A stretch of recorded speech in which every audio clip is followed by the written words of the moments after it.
Recording in progress. All right, good evening. This is the Thursday, August 14th Lunenburg Finance Committee meeting. In accordance with the requirements of the open meeting law, please be advised that this meeting is being recorded and broadcast over the Lunenburg Public Access channel and on Facebook Live on the Public Access Facebook page, and will be uploaded to the Lunenburg Access YouTube channel after the meeting. If you'd like to connect via Zoom, or if you'd like to call in, those numbers are on our agenda, which can be found on lunenburgma.gov. And with that, if we can stand for the Pledge of Allegiance. I pledge allegiance To the flag of the United States of America and to the republic for which it stands, one nation, under God, indivisible, with liberty and justice for all. All right. Let's see, do we have any announcements? I don't have any announcements. Anyone else? All right, Tanya's two goats. Except for your goats. My goats. I'm getting goats now. Are we on the Zoom or is that just TV's not working? That monitor? they mustn't have turned it on. We are on Zoom. Mike Okay. is on. Is anybody on? Mike Rupp is on. Okay. Yep. All right. Do we have any public comment from the public? Mr. Chairman, Yes. Dave Rogers, 82 Highland Street. I'm going to sit because if I don't, I'll fall. I have a couple of questions. I heard through the grapevine that miraculously there was $200,000 that was found in the school budget, and I'd like to make sure you folks at least heard that. I don't know if it's true or not, and if we could comment on it, that would be great. The other thing is that I understand that we have hired a business manager for the school. Have you heard that? No. No. Anybody heard it? No. You have? I saw it on their last meeting. They did the official appointment, yes. Okay. Yeah. Just the editorial comment. It's unfortunate that they can't,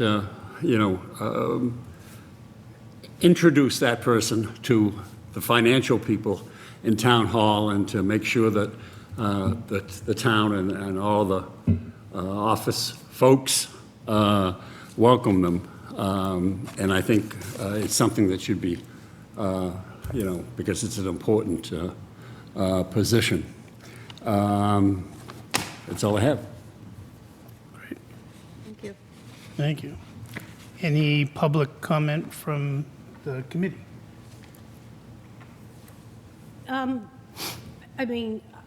Hearing Mr. Rogers' comments, it'll be great to get to meet the business manager, which is similar to our finance director here.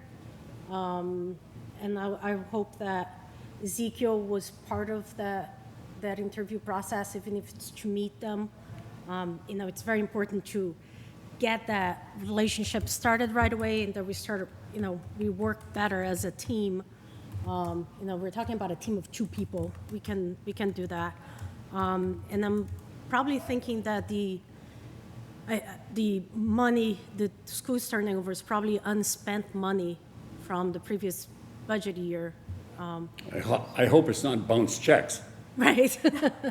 Yeah, it would be interesting during budget season to start reviewing those things and see where that was. Because this 200, if you said 200,000? That's what I heard. Yeah, so that's, we passed an override last year of almost $1 million. That 200,000 is part of that. And this year, on top of that override, we just gave them another $500,000 to be used towards their budget. So it'd be good to get some clarity on, what was unspent. Okay, I can try to reach out to the school committee on that. I assume the new business manager, do you know a name? It's Ms. a him. Gilson? Oh, It's a him. I don't know the name. Okay. It was, they had the appointment, like the official vote, similar to how the select board does it. Okay, But he was off camera, and it was very quick vote, so there wasn't much, that I saw, there wasn't much done in public. does anyone see an issue with that? Votes off camera, everything Well, on the backside? yeah, well, I'm just wondering, is that normal for Lunenburg, Well- town of Lunenburg? we don't have the best, we don't have many cameras facing everywhere, right? well, technically, the appointment is from the superintendent, Yep. and I think the school committee, there's a term for ratify the appointment that the superintendent does it, so. Yep. Yeah, I mean, I just hope that, what I really hope is that Ezekiel, at least Ezekiel got to meet with this person and give the feedback, not necessarily be part of the hiring, like when you're hiring a salesperson, you have them meet with your marketing team, so that's all. I look forward to hearing that report. Yeah, and I would assume we might get an opportunity to meet him Yeah, on the 26th. Okay, They would be part of the tri-board meeting. And I did not hear about the 200,000, but I'll strive to find out what that was. yeah, that's what we can do. Mr. Chairman, through you to Anna, didn't you, when you did some analysis, didn't you come up with quite a big figure that was in the athletic? Yes, so the school athletic revolving account went into the negative around, I believe between 120, 150,000. And they used other unspent money from their budget to offset that. So we used other line items in order to offset that deficit that they went into it. So, yeah, so if we get 200 plus 120, now we're at 320. It's a big number in my mind because that's $320,000 that did not go towards items that were presented in the budget in town meeting.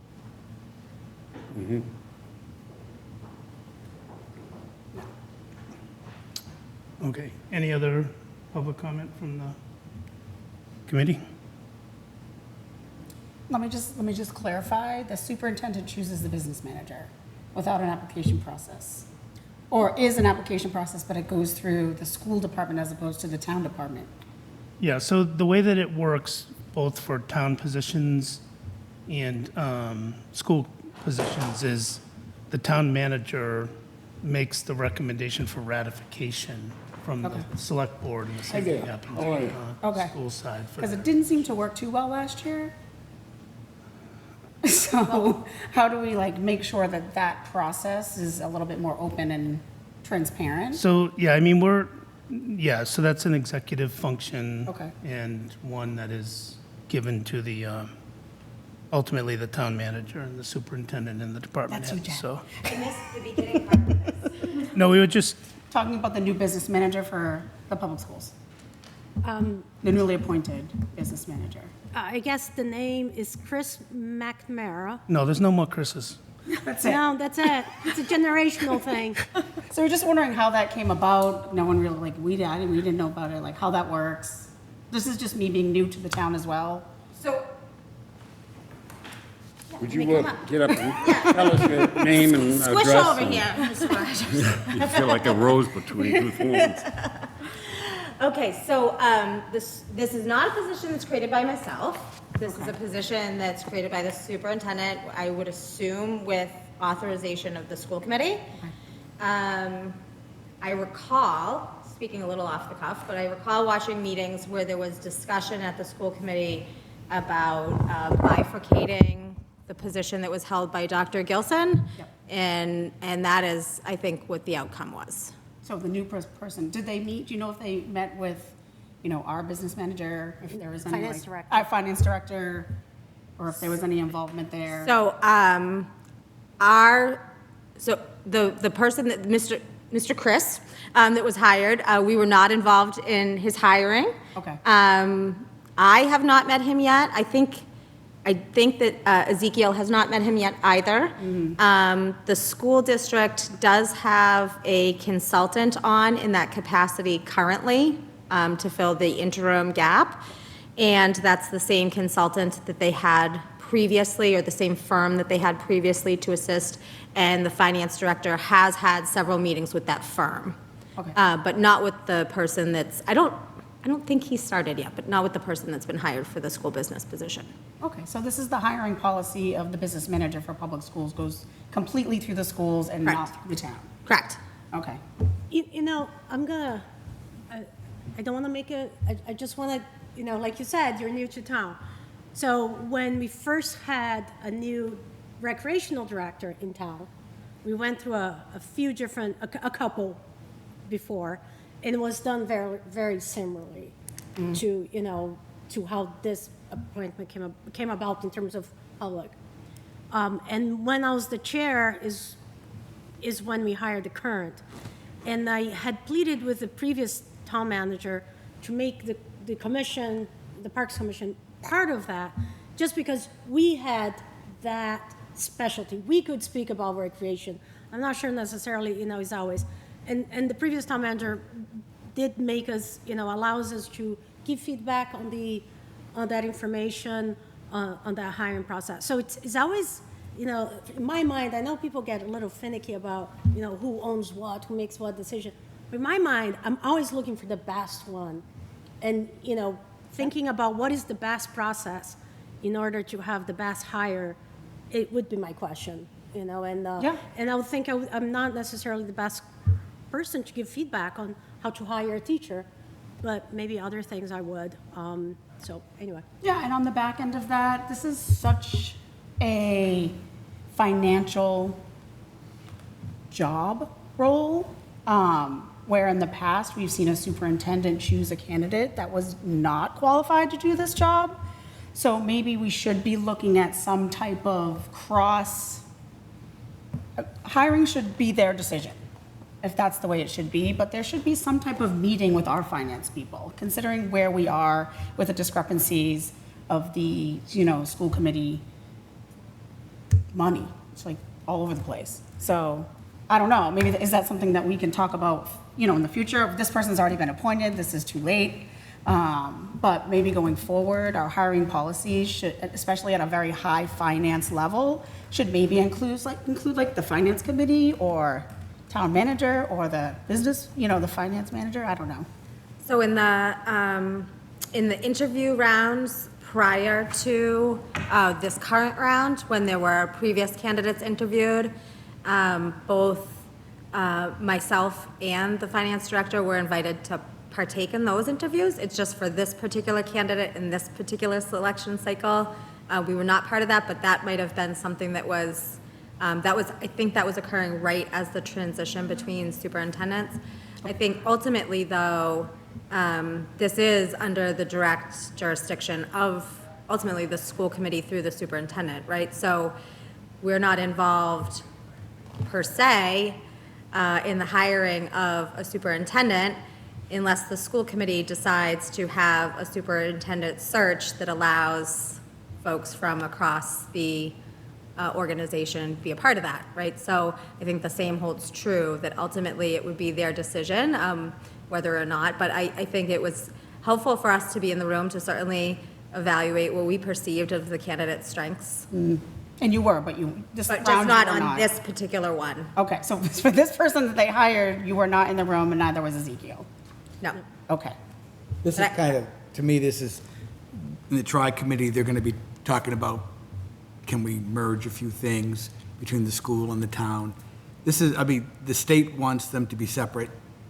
How do we, but we, as a town, would like them to work together. So I think That's Oh, just. they have to work together.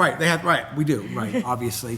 But, I mean, the more they work together, hopefully the better results we'll get. So how do we do that? And that could be talked about at the tri-committee, or could it be just, discussions between, you and the superintendent and others, and just say, how do we make sure that we're on the same page? But you're right, it's the decision of the school committee and the superintendent, and we'll see how it goes. And to be clear, I trust that the superintendent's making a good decision here, but just sitting on this committee for the past year and seeing a bad decision that was made, I want to give the benefit of the doubt to the new superintendent. I know you were very highly involved in that hire, so I trust you. So I'm hoping, you weren't. Fingers crossed. But there were a lot of great folks who were. Okay, so we'll just have to see how it goes and keep our fingers crossed, and hopefully we can collaborate a little bit closer between the tri-boards and put something into place where we have just a lens into it, not a vote, not a decision, just a lens. Common sense and just etiquette from my standpoint, where I was brought up in the business world. It's nice to say, well, welcome, and at least know who they are. And they don't have to come to Dave Rogers at 82 Highland Street, but they should meet everybody else at least. It's just basic common sense and civility, that's all.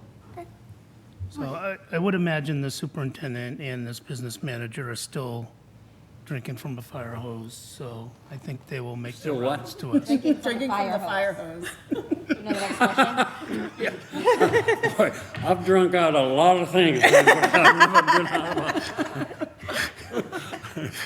Put it down, Charlie. So, yeah, that was my only, not even a concern, just my Yeah, 2 cents. anyway. Okay. Any other public comment? All right. Any town manager report for us? Highlights? I heard Chapter 90 might have gotten Oh, signed. yeah, there's all sorts of money coming through, additional funds, which is great. Did we find out how much that was gonna be, the additional 90 money? I don't have a, Did John Cronin call you right away and tell you how much it would be? I'm sure, but I don't have the number off the top of my head. 90 is I want to say it's 480. 5, Hold on, so chapter 90, we went from 480 to 880, I think. yeah, I thought it was about 500,000 additional off the top of my head. Was it a little shy? Yeah, I don't think it was. And then state aid net total, there's about $230,000 in additional state aid total across various sources and deducting from the different adjustments. Some things go up, some things go down, but 230,000 roughly. No plans yet on whether or how to distribute that, if it's distributed at all. What else?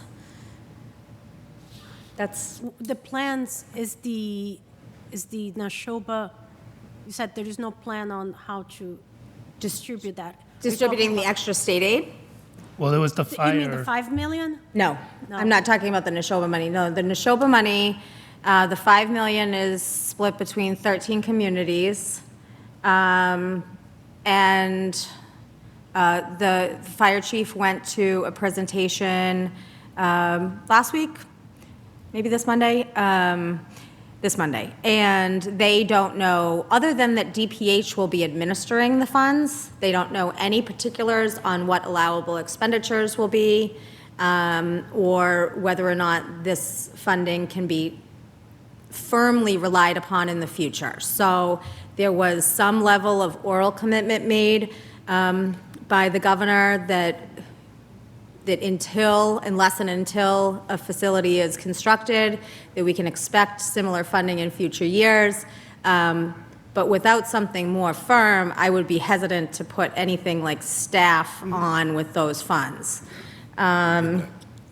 So, but certainly other areas that are more one-time in nature until we see would be possible. But it also very early because we don't know what the rules are going to be from DPH. They're getting the money and they're going to administer it however they're going to administer it to the So I 13 just want to towns. pause this. This 5 million that was designated to these 13 communities are actually going to live within a state agency. No. Kind of like the millionaire's tax that, you know, they hold the purse strings and once in a while we get a little bit. So just like a legislative earmark, so we get legislative earmarks all the time from the state budget. They go from there, they don't come directly to the town of Lunenburg. They go from there to one of the state agencies. And then the state agencies are responsible for entering into contracts with the communities and administering the money. So it's similar in that respect. It's very normal for the funds to go to a state agency for then tracking and monitoring. What we don't know is what the rules around those funds are going to look like, right? So it's almost potentially like could be like a grant program, potentially, but we don't know. Like the millionaire's tax money that they've been sitting on it for 2 to 3 years. Well, I think it's just expected that it's going to be, no, this is going to be expected to be a pretty quick pass-through of DPH. But they just need a mechanism for it to get from the state to the municipalities, and that's through one of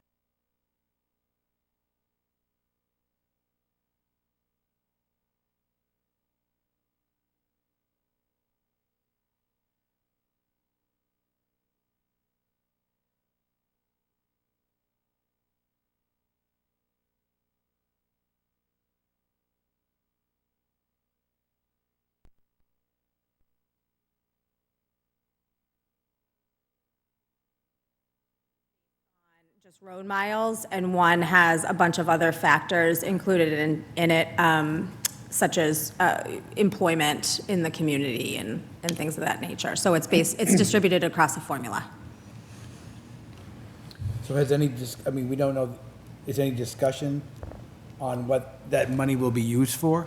Or if anything, you said we might not use it. I know we. So That's how we said it. I was talking about state aid, not the Chapter 90. Chapter 90 money, the additional money we're going to see, right?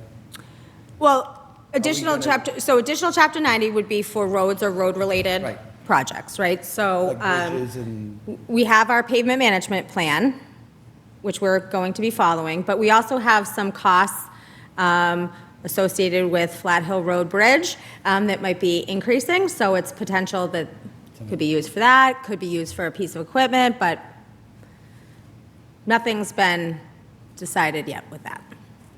And we still have over $2 million. We have a lot of Chapter 90. Don't say that. Don't say that. Okay, we have a nice reserve so that we can get some big projects done. Yeah. Don't say what, that's, Don't say we have a lot of money. A lot of Chapter 90 money. I mean, a lot of communities That is spend. considered a lot for- No, a lot of communities fully expend their Chapter Yeah. 90 every year. Unless you're saving for a big project, you usually expend your Chapter 90. Can I put my driveway in? No. Going all to the level 8 roads that we have here in Lunenburg, Massachusetts. I don't know. I hit a pothole the other day and I was upset. Not in Lunenburg. DPW. Well, that's exciting news. Yeah, Good to see funding coming in yes. and not being cut, so. any other good news or bad news or financial related news? Financial related, no. Okay. But my executive assistant that I had an offer out to today said, no, they're going to stay in the community that they're in. So that's a bummer for me. Not the right fit then. so are you back to square one, or you have other candidates, or? Little bit of both. Just more time. So Anna, we might take you up on answering that phone. I think you should. You're really good at that. Monday and Tuesday, I can be here from 8 to whenever you want, just taking calls. I'm happy to help. You think that's all an executive assistant does? Is just- No, but she was in my office and she was bombarded No, by the phone. but I was meeting with her this week, and within a half hour, we had to stop the meeting more than a half a dozen times. Yeah. Yep. For her to answer the phone. So if we can get someone to just do that, take a bunch of, messages for her. Yeah. That way we don't have to worry about too many other things. I mean, EAs are probably one of the most undervalued jobs that you can have. It's A good the one. glue that holds your life together and whoever they're managing's life together. So better to have someone that's going to be fully committed to it than feel like they don't want us, you know, wishy-washy, so. Good. Everything happens for a reason. Okay, so next up was town finance policies review and discussion. The way we had talked about doing it was taking the first half of it and having the finance committee kind of review it. I had sent Jen an email late last week maybe on perhaps what she should do is kind of just go section by section, see if she has any highlights, concerns, and then we could relay concerns or discussion points, and then that could kind of be our feedback into the process. I read the entire thing and I have notes. I'm sure. Like, well, I read into the first draft that you told us to, and I have a lot of notes. Okay, So I don't know, like, that's what I thought our job was, you Yep. asked us to do. yep, so the question was just how to get that feedback back into Jen. That was what I was just referring to. Yeah, so we took this PDF and converted it to Word, and it was a bad conversion. So I've reached back out to DLS to see, I have the March version of their Word doc, but I don't have in any of the emails the June version, so I reached out to see if I could get the June version. I think that will be the easiest way on the actual Word doc with track changes or comments in the margin or whatever, I think, then we're capturing everything together. Okay. I don't know. Are we Once I allowed get to that. do that? It's kind of like deliberating. No. If you're bringing that back to here, and these are the Okay. finance committee's comments as you're allowed to, on your own version, mark it up however you want, but then Yeah. at some point, when you get the consensus of the body, to mark that up on a, Okay. How would we remain consistent with the bylaws if Anna wanted to submit her questions to town manager? Like, should she do that as an open forum, to an email to you, to an email to everybody? Like, how does that work? Like, say she has questions, or do we have to do it here and compose it together? My thought was that we could go through it, and if there are questions or just general discussion on things, go section by section, with town manager here to be able to answer questions if there were. So right now, Yeah, right now. So the conversation that I had with the town manager this week was, we landed on this document, but it started because on our tri-board meeting, Ezekiel and I were working on financial best practices that we talked about it. And we came up with a 3-page document, and Jen very wisely said, let's see what's in this document, that it is from here, and merge those thoughts, merge both things. Because from what I understood, this is their draft, but it doesn't mean that we can't have additional policies related to financial management policies. That's what I understood. So my reading on this, I already started making notes from what Ezekiel and I had come up as concerns that we would like to be really spelled out on a policy. And when I was reading, I took it into consideration things that I know about our current practices, and there is actually, our bylaws are they're very high-level policies. They're usually like 1 or 2 sentences related to a topic. It's not, Most policies are like that. Yeah. well, this is. They're not okay. practices and procedures. Right. Well, they're very high-level, and then this is a more defined within the confines of the bylaws and charter. So anyway, yeah. so the best practices and policies for financial management that you and Ezekiel So, put together. This is What is practices that? and procedures. Okay. This was a document that Ezekiel and I worked Okay. off from the tri-board feedback that we got. Okay. Him and I said, we'll come up with something. And then when Jen saw it, she's like, I think this is something that will live well in here. Right. Because some of the things that we talked about it can be additional sections of this document, and some others we can just reinforce certain points. So when you did this with Ezekiel, are you going to be implementing that with Ezekiel Town Manager? Are we going to be able to look at those policies and practices to see if we agree with it? Like, how does this work? All baked into this. Okay. It's going to be all baked into this. So we're going to talk about this and this together, and then, So you can see this as my feedback and likely Ezekiel's feedback. okay. So if Some we of want to these make modifications, or we see there, if like I say, Tom says, Jean says, Chris says, you know, this policy, you know, doesn't really, maybe not work here, or maybe we should make that more granular or less granular, we will have that option as the finance committee to make changes to these best practices or implement. So the finance committee, good question. The finance committee can make recommendations. Yes, okay. The final adoption of these documents, and I would even argue only the front portion of them, Yep. is by the select board.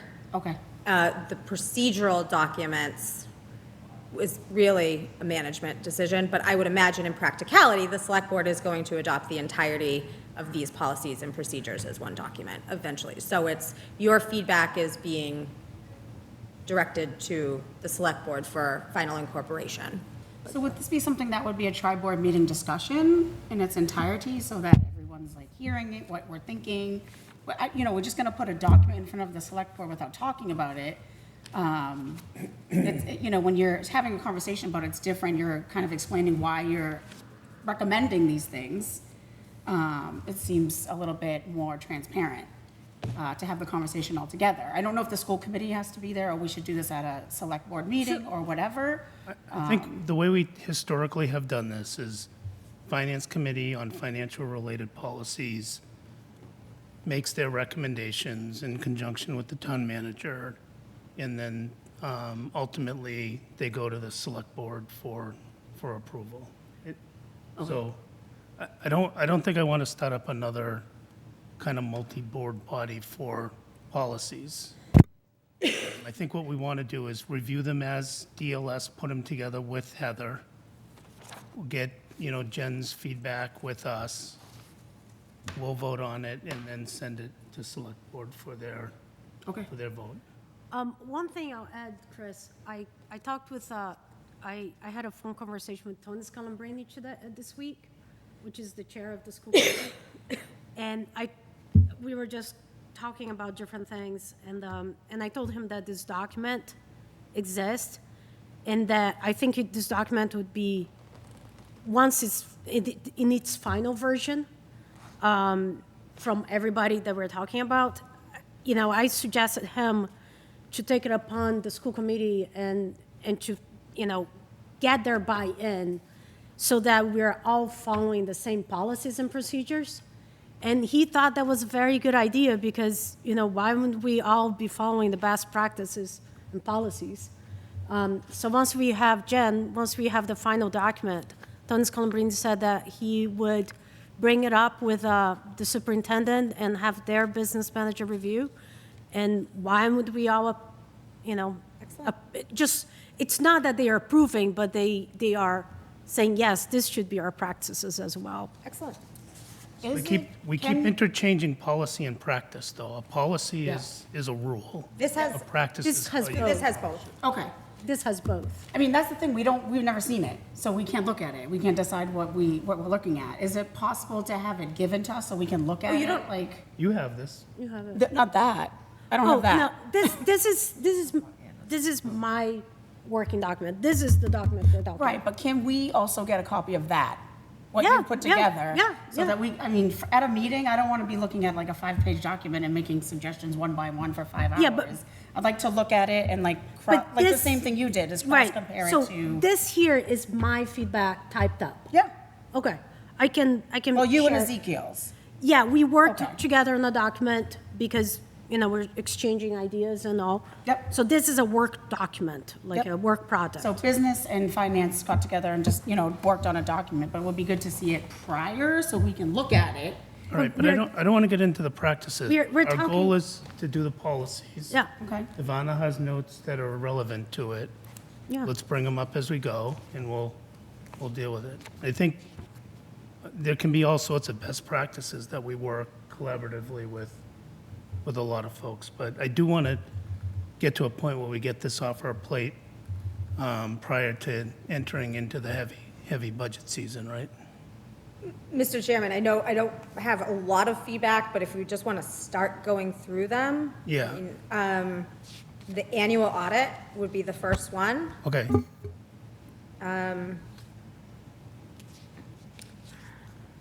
So on here, the only comment that I have on the annual audit is that for under Section A, auditor selection, this policy requires that we go out for a competitive process for an auditor. While it is absolutely best practice that every 6 years we are changing at least auditing teams, for various reasons, it's not always practical that we change entire auditing firms. But more importantly, there are times that we may want to choose to not use a competitive process to select who our auditor is. So, like I could say right now who I would pick for an auditor based on auditors that are operating in this space in Massachusetts, who I would feel most comfortable with the quality of their work product, and that's without a competitive process. There's basically 3 that are running in this space right now. That's the reality. There was some major consolidations within auditing firms. I think folks might have heard that about Powers and Sullivan got eaten by Markham, and then Markham got eaten by a bigger conglomerate. So there's not a lot of folks operating in this space, and requiring us to use whoever the lowest qualified bidder is doesn't necessarily achieve the best result. Agree with that. So 100%. My question for that isn't that a 30B requirement? it's not. No, this is Okay. exempt from, 30B has a whole host of exemptions. Right. And who our auditor is specifically exempted from 30B. Okay, so are you, This says 6-year intervals. Did you say 1 year? No. I didn't say changing the 6-year. Yeah. It's the will solicit. So it's almost saying if in the best, it's almost like if you put in just a clause after that, if in the best interest of the town, or Okay. something to that effect, that it's, yes, if at the time, based on what the potential vendors are in the field, if it's in the best interest of the time that we use a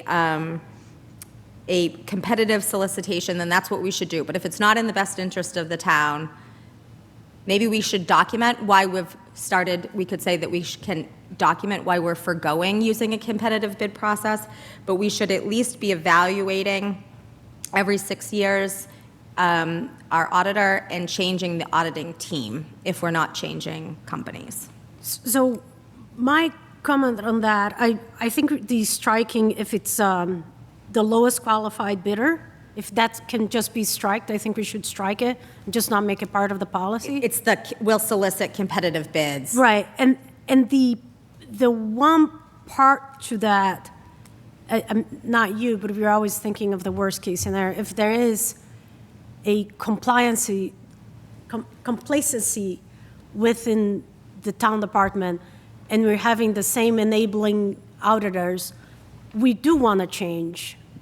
Like Enron was audited, and actually an auditing firm went out of business because of Enron. So And that's I'm not- exactly why I don't want to have to use a competitive bid process, Right, and I'm saying, because we might want to change. right, and so I'm saying, I take that, but I do think we do need to go out and get a different firm as much as possible every so often. So yes, that's what I'm saying about the consolidation in this area, is that may not be reasonable. Sure. But at least we need to we have to, at minimum, I would say this policy should state that if we are sticking with the same firm after a 6-year period, that we're at least switching teams within that firm, so that it's a new set of eyes that are looking at that's a best practice, to be at least swapping out if you can't swap out the whole firm, So that's the last sentence, basically, right? to rotate, yes. Yeah, Okay, maybe the contract will be awarded to the most qualified candidate in that firm or something like that? Well, Or wording. they assign Okay. who it is. I mean, I see your point. I've seen towns that have had the same firms for many, many, many, many years, way past 6 years, because they work for them. And they do switch auditors within that town. I've also seen towns that have been forced to switch auditors after a certain amount of years, and they get a bum auditor, and it just wrecks the town for that many years. So it's almost like a presidency of a good, a bad, a good, a bad. So Yeah, I it'll mean- give us the leeway to make that decision. That's right, is that you want to have the flexibility to decide if it is at the time, at the 6-year mark, is it in the best interests of the town to enter into a competitive process? And just because you don't enter into a competitive bid process doesn't mean you're not switching firms. Right. That's right. Right, so you don't need, if you did say, let's go out and see what the market would, who we can get, you don't have to do RFPs. Is that what, you said that, okay. So you could do, but you could, let's say, go, I like these 6 firms. These firms are ones that have good reps. You could send them, could you, we have an offer. Provide a and quote, yep. Send them an offer, basically, we'd like you to submit a bid. I would say that having an auditor that's been around for years, the great thing is, they know where the bathrooms are, they know, and you know them, you don't have to go through the stuff again from 3 years ago. I get all that, that's all wonderful, and that saves your staff and yourself a lot of time. So I totally get that, I've been on that side of the auditing thing, and when the new auditors come in, you gotta deal with all that stuff. However, if they look at, this is the 7th time they've done an audit on that thing, how good is it gonna be? Right? So, to me, that has to be weighed equally. You have to say, yeah, these people are still good, but also, if I get a new audit, that's a lot more work for me and my staff. Well, that's exactly why at minimum, every 6 years, if you're not changing firms, you're changing the team. So it is that new. Can it be Right. sooner? Does it, like, what if these stink in 2 years? Oh, no, it could be. It's just saying that At a minimum. you cannot have the same team come in year 7. Right. The other thing that I had it as a note is instead of doing 6 years, to change it to 5 and make it so that it's on years ending 5 and 0, similar to our bylaw, so it's easier to track. We usually do contracts in municipal for 3 years. It's like 3-year is, so to do a 5-year contract, you actually have to go to town meeting for that purpose and get a vote to authorize 5-year contracts, so. So I'm not talking about the contract, I'm just talking about, to make it. That's why, I'm guessing that's why the number is So you do 6. 3 and then you do 2? My thing is, we just had many employees switch around in town. I don't think we can say, there's a lot of information that gets lost. So if we pick these multiples, they're easy to track. If we say every year ending in 5 or 0, we are going to go through this process. We know that's how it is. Versus, you're here, you do 1 year, we don't know, the next person comes, we don't know when that was done last. Just as a way to build it into the process, a way to know how to do it. But you're saying standard practice. I mean, is 3 to that years. point, right? I walked into my last job and I said, who's our auditor? How long have they been here? I heard how long they've been here, and I said, when's the last time the team was changed? And then I told the accountant, you're changing the team next year. That's something that yes, there is turnover, but that's baked into this job, that you should be expected to walk in and say, who's the auditor? When's the last audit? I've already had multiple conversations with the finance director about his satisfaction with our current firm. So, I mean, If 3 years is standard, I think we should stick to 3. I think people coming in can. this is something that you figure it should out. know in this Yeah. role. I know that we're trying to put guards around it, but I don't want to make this meeting long. That's a suggestion. And it's beyond you, what you should know is about us also knowing that, being able to ask. And when I say us, I mean the citizens that are going to be sitting here. This is not a hill I'm going to die on it, but I think the same could be said for your position on it. why not? But let's move on. That's all I had to say It's about really, that. why not is because 3-year contracts are common and 6 years is pretty much an industry standard. That's- Sure. So is there anything under that we're currently not doing now? Under under auditing? No. On the next page, page 4, there were a lot of links that don't work, in this document that doesn't work. The annual external audits on link does not work. And as a recommendation for practices, my suggestion is for all, this is a link to a lot of practices, sometimes forms. It is never a good idea to have outside links baked into documents. I would say either we replicate that internally if that's possible without infringing upon intellectual property, or, we make them as part of, as part of the policy, the printout out of it, in So case these links stop The working. link works, we I just saw don't it, have yeah, it access just to worked it. for me. Okay. But also that could be a practice of an executive assistant to the town manager to check links, or the communications team here, if you have one, I'm not sure how that works, to go through these documents and just make sure their links are up to date. That's just common, I think that's common in government work, that periodically, usually monthly, I know, we check all our links monthly, because they do end up, getting glitches and not working. Okay. Jay or Mike, I know you're probably driving and hopefully aren't reading anything, but any comments related to this section? They're on Zoom. Is he up there? Are they up No. there? They're not there? I don't see him there. Hello? Hi, Can you hear me? Yep. we can. No, I just had the same thing regarding the time frame on, the 3-year, 6-year, and changing the team after so much time. I think that would be a good practice. I just clicked it. Which document are you on? Page 4?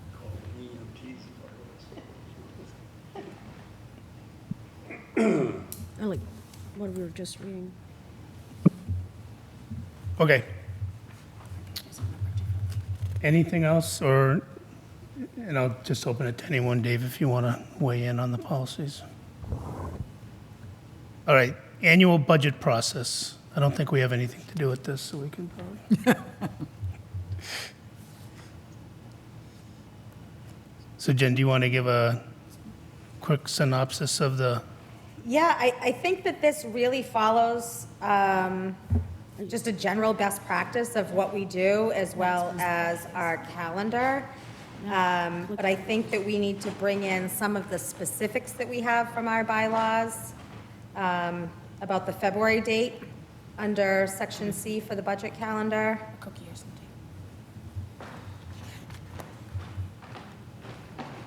And all the specificity of the bylaws should come in. under C? What was the February date again? It's the town manager presents the preliminary budget in February. That's it's in our current bylaws. We want to change the date to sooner? No, Or- we just want to pull that into this, that language, pull that into here. Okay. So that if somebody only has to look in one spot. Yep.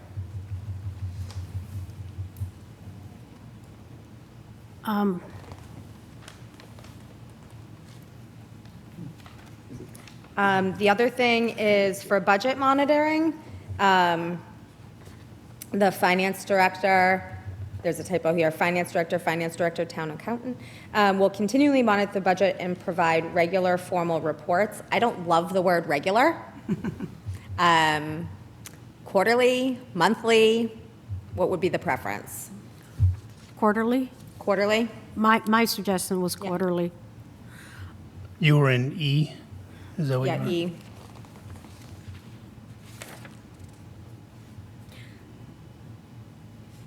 I think that's what we usually do. Yep, that's what we're currently doing is quarterly.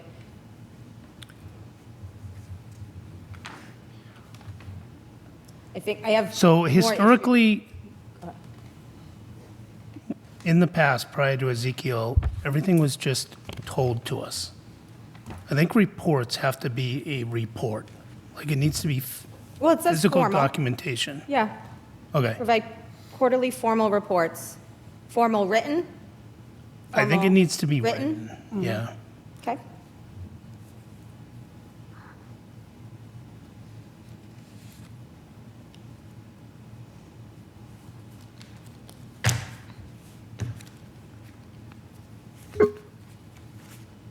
And so this does codify that we would have the 5-year budget forecast at all times, every year.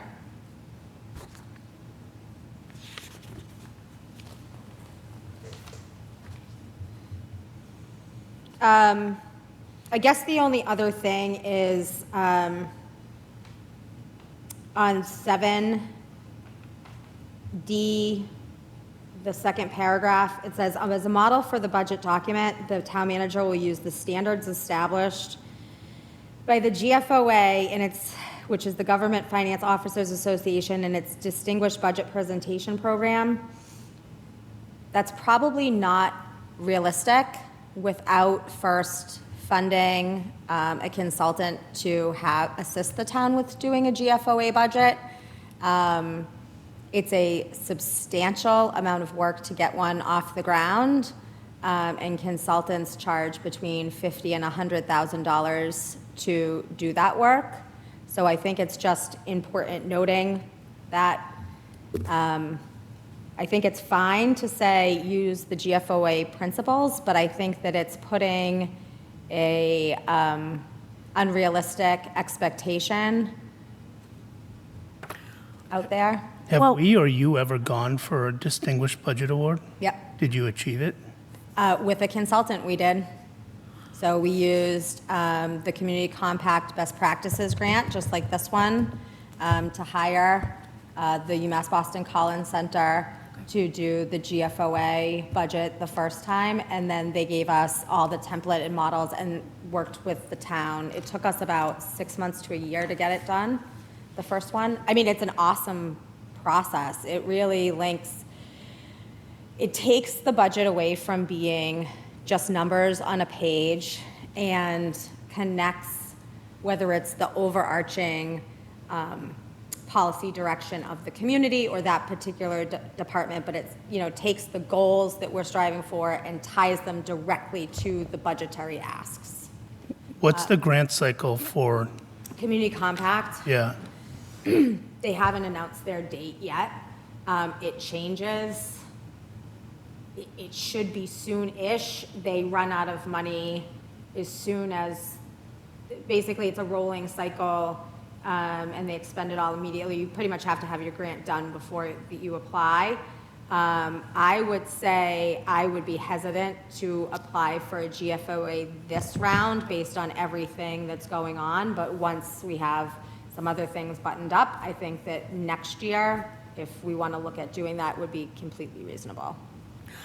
I think we should strive for that via the policy, but are you saying this is mandating it? Yep.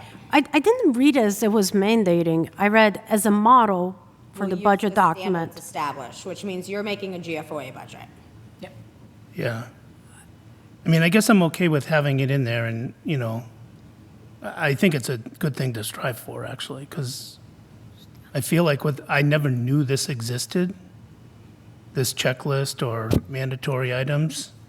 And I feel like the 6 years I've been on FinCom, we've been striving towards trying to get to something like this. Absolutely, but I'm telling you right now, if you tell me I will use this, I'm telling you it is not possible without a grant. So that's what I'm cautioning around the language, says the town manager will use. Can we put some language in there centered around you will use it once a grant is, and then going forward?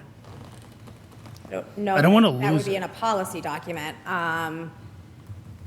will strive to, will endeavor, like, just, will, to the amount practicable.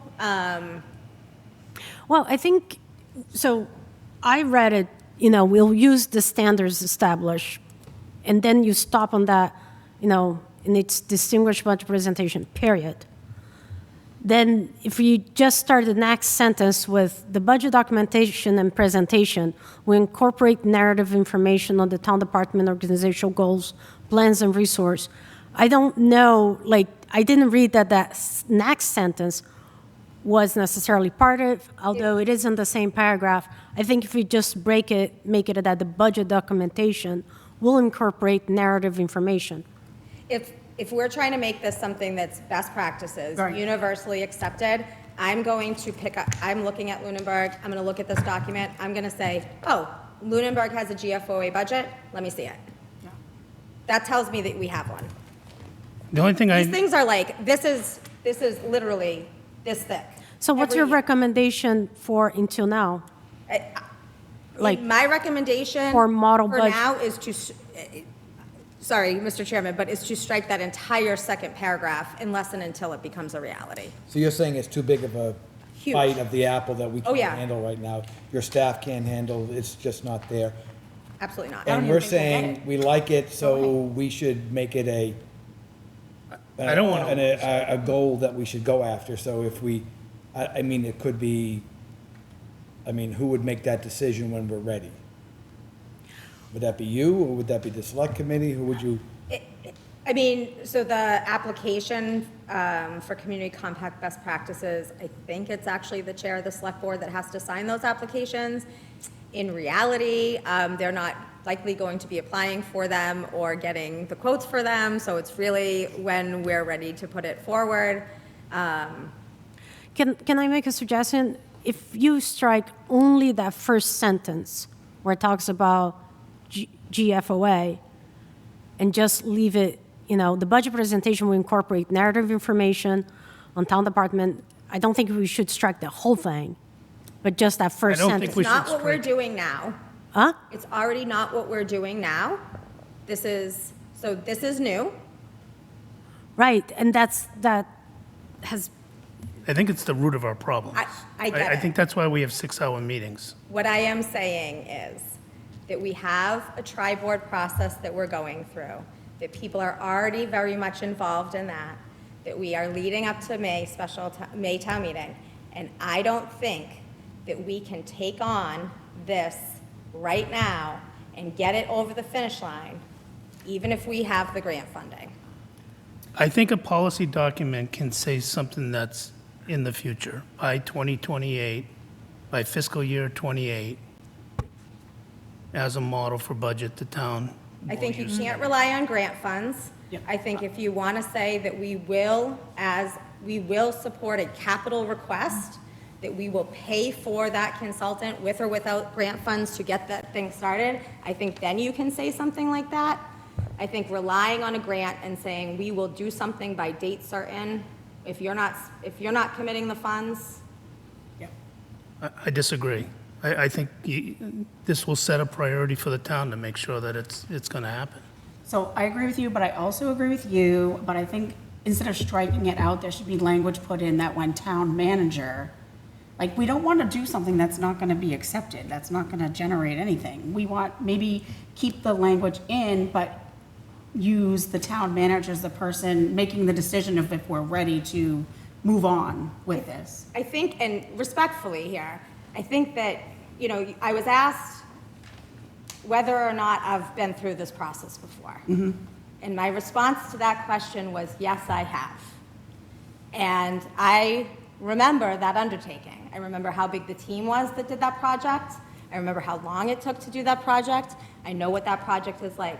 What I am telling you is if we do this right now, we're not going to have a good result. Right, definitely not. Agreed. So could you do it something like, maybe with the select board, with your advice, the advice of town Right, that's what I'm manager? saying. Would implement this at a future date? Just to keep it on the As a table goal, of as a something goal. I that, think if we just say, we'll strive to use, like, Best efforts. it's like, Yep. yeah, like, Yes. I will tell you, I'm a contractor. When I hear strive to use, delete it. I'm not doing it. It costs money. well, at this point, what I'm saying is, I'm not doing this. It costs money. Yeah. I know, but the problem we have in town is we have 5-hour meetings because we have the undistinguished budget presentations, right? It's ad hoc. Everyone's using different There's a formulas, reason different why the tables. consultants, to get these off the ground, charge what they do, because it is an incredible amount of work. This is not just work at my level, this is work when you have departments. So I'll say this, right now, I am going through a process with all the department heads, sitting down, having taken the select board goals and objectives, the town manager's goals and objectives, and now I'm bringing those goals and objectives to department heads, okay? You would expect that that happens every year. Of the department heads who have asked, they have never had goals and objectives set for them for the fiscal year. Okay?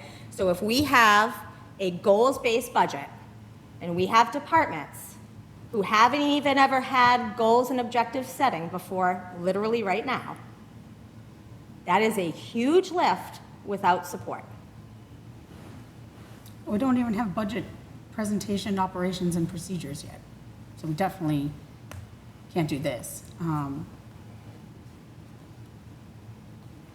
I would love to do a GFOA tomorrow. I think they're marvelous. Actually, in my last community, I thought we were ready, and I was screaming at Finance Committee because they were holding me back. They said, the accountant isn't, she can't do this. And I'm like, it's not the accountant that needs to do it, it's the consultant. She'll be fine. And so it's, I wanted a GFOA budget very badly because I felt like we were ready to do it there. We're not ready to do it here. would this include the school committee budget too? Would Yes. this- Okay. It what? Yes, it does. The GFOA includes the school budget. Good luck. Well, I'll tell you right now, I just spoke to someone in the town of Arlington, and their procedures and policies are crisp, and they just got this in 2023. And they did not feel comfortable bringing it to any type of level until then. And it's very much tighter than our policies, procedures, our organization, our department things. So it takes a while to put it together, to have it be successful. I mean, we can strike it, but I would like to revisit it yearly, maybe at this type of setting, to see what you say, where we are, to add it back in. That's why I'm saying if we leave it there so it's not lost to time with just some qualifier language as reasonably practical, use best efforts to, Yep. How about, And you we could can just say complain if we want 2 to. years, why don't we have it against, so we can be sitting here in 2 years going, why haven't we started this yet? right, Yeah, Yes, right. I okay. agree with that. Just change the language up a little bit. I mean, I agree with that, and I do think we should add some expectation of budget documentation presentation for until then. So, you know, we are trying to create standards. I understand everything you said. Don't disagree with what was just sort of agreed upon, but I do think we should have some information here, you know, and I would add what's not in this part of the document that I remember reading on the presentation is, you know, and support and data supporting the presentations, because I'm always, you know, I actually don't care for pretty presentations, I care for the data behind it. So if we could add language of what actually we will be doing, and which includes supporting data, that would be my feedback on that conversation.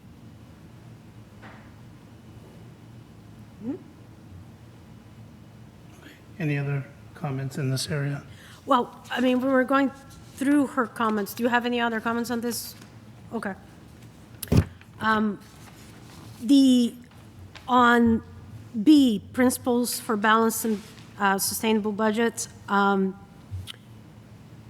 the number 4, all departments' budget will be prepared to reflect the full cost of providing services and lists proposed prior actual allocations of full-time full-time equivalent employees, I think that that needs to be expanded a little bit to be more specific,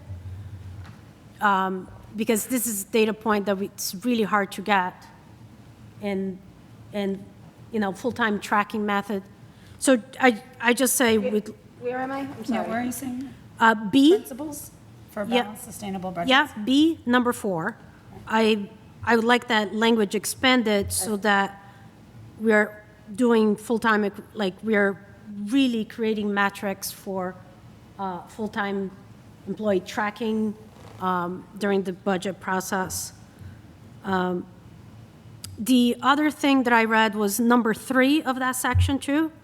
At the direction of the town manager, each officer, elected board, committee, and department authorized to charge a fee for service will review the fee schedule every year and propose increases when necessary to ensure the coverage of service costs.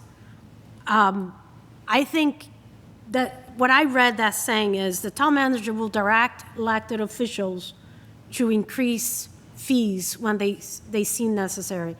That would be telling the library to increase fees. That would be telling the Parks Commission to increase fees. And I think that's taking away from the chartered role of these boards and committee. So I don't agree with 3 at all as a, any comments on that? Well, it Or- doesn't say they're going to increase, just review the fee schedules. Yeah, that means, It's directing, I see the problem, it's forcing the review, it's the directing of the review. But my guess is that the intent, though, is that it's just somebody saying, hey, every year, right, like, reminder, check it out, so, Do they do that now? I know they don't do an annual review. no. Well, some boards do. What if we just say, annually, comma, the town manager shall send notification, ask, like, sure. soften it, that it's not a direction. Yeah, because, I mean, that would be like telling the cemetery commission to charge more. It's just, it gets icky pretty quick. So instead of just a direction, just to be clear, so maybe it's July 1st, we say, as a reminder, all boards, committees, commissions, and departments are encouraged to look at their fees. This is your annual reminder. You should conduct the following analysis Right. to see if they're still da-da-da. And then Yeah. if they do, they do. If they don't, they don't. Right, because, I think that does it. I think during the budgeting, when the departments came in and said, hey, we need this money XYZ, I think some of us were like, well, you might have to charge for this. Like the Council on Aging, you may have to charge $2 for the bingo. I don't even know. I don't know. But that's not the boards and commission, and some of these fees are under the elected officials. So it would be like a recommendation, like, hey, we can't give you this money, the recommendation is maybe you have to charge for more of your whatever. Like, it could be a recommendation, you can't force them to put their fees up, but then you can't give them, if they're asking for more money than we have, you can't give it to them. So, I like the change in the language. And I think we already kind of do that when they present their budgets. a little bit. It's that there's no system to regularly review fees, so, let's just take ambulance fees, for example. Okay. So they were last increased, I want to say last November or December. But say the chief retires, and we get a changeover, and it's 4 years down the road, and somebody says, hey, have you looked at your ambulance fees? Oh, geez, I don't know. So it is something that you want to at least be looking at every year to make sure that we are, something like that you're staying in market, that you haven't dropped below all what everybody else is charging and what insurance companies are reimbursing, but that you're at least looking at it every year to see if a fee is warranted. Yeah, I think that's good language. And then on 4, Anna, were you recommending that we do more than the prior year back? No, Okay. I'm just, So what's the recommendation there, or what's the question? the recommendation four. was to expand, to make it more specific, because that was one of the concerns that Ezekiel and I had talked about it, and, making sure that is a full-time equivalent employee tracking method that we're being, it's part of the process versus just, oh, we're going to spend $60 million in staff. Just expand on that and to be a little more specific. So like line items on their presentations? It's my suggestion to be expanded, and I'll leave it to the town manager and Ezekiel. That's something for the suggestion. I think Ezekiel, that was something that Ezekiel was of concern to. Yeah. I agree. That's all. That may be one way to do it. Under budget documentation and presentation, one thing, and this is, Chris, something I was gonna, it does talk about the town manager preparing a budget message, and that's something that the FinCom has done it in the past, and I think that's on our, it's part of the town meeting warrant. So- And I actually think that's part of the charter, or, Two things getting mixed. So the town manager presents a budget message, and the finance committee presents a budget recommendation. Is that the It's a report. report? Yeah. A report. Yep. I just want to make sure, like, Just so call it out. the normal nomenclature is that a town manager, and I didn't deliver a budget message this year, I only did the budget, but a normal nomenclature would be that the town manager, whoever's budget it is, presents both a budget and what's called a budget message. Okay. And also under budget documentation, I do believe it's in our chart and not in our bylaws. It does call out for the school committee to present data justifying or explaining. So there is something in our charter or bylaw related to the school committee presenting their data or their budget. So I just want to bring that up.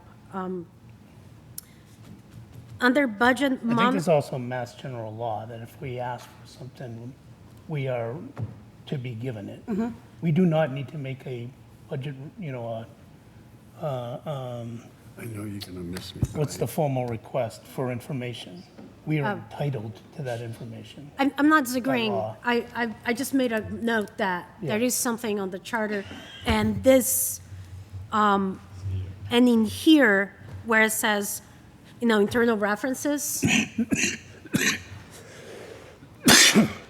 when they listed the internal references, they didn't list that, the school committee charge under that section, so I wanted to bring that up. Under budgeting monitoring, it says finance director, and town accountant on the very first line.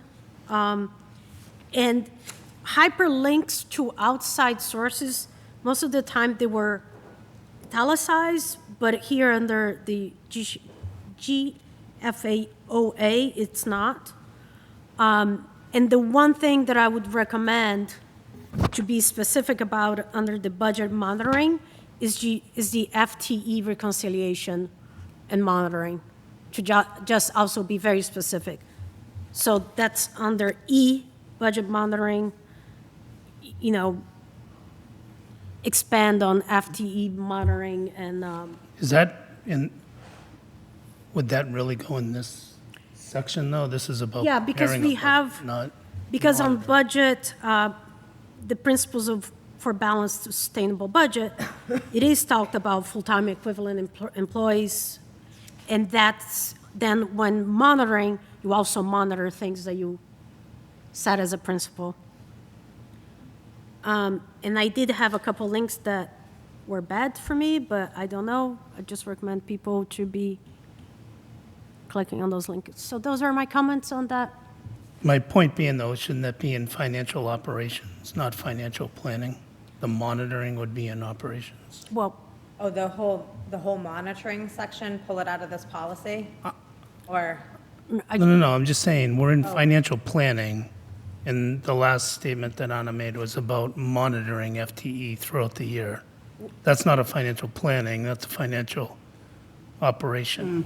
they have a section called budget monitoring. And it's on page 7 of the document.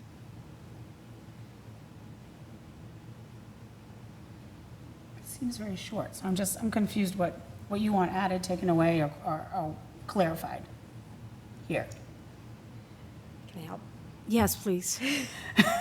Help me, help me.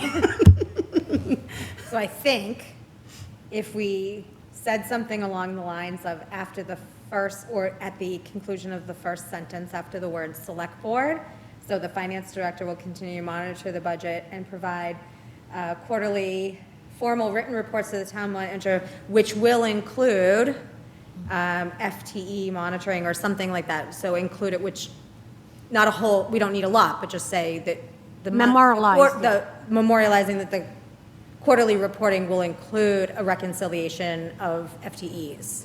Yep. Because it actually, when you go on to the last sentence, it says, it talks about corrective action and what happens, and it says, corrective actions can include hiring freezes, expenditure reductions, layoffs, or use of contingency funds. So I can see it playing in there. Yeah. So you want this just more specified to FTEs, added the FTE component in there? That's what I heard. Yeah, because the FTEs talked about it on the budget part of this document. Is the number 4 of principles of B.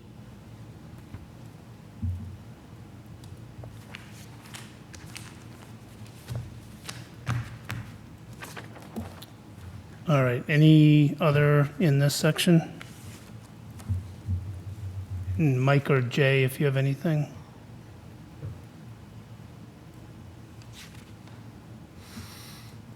All right, the next section is capital planning. Do we have a 5-year capital plan? No? We started pulling one together last year. I would say that we do not probably have one yet. And there's an older 10-year plan on the shelf that's probably, some things probably in there are still real and some things probably not. So Yeah, with no, the does the department each year go say, well, we're going to need, like the police, they say, we're going to need, this year, we're going to need this, this, and this. Next year, we think we're going to need that, following year.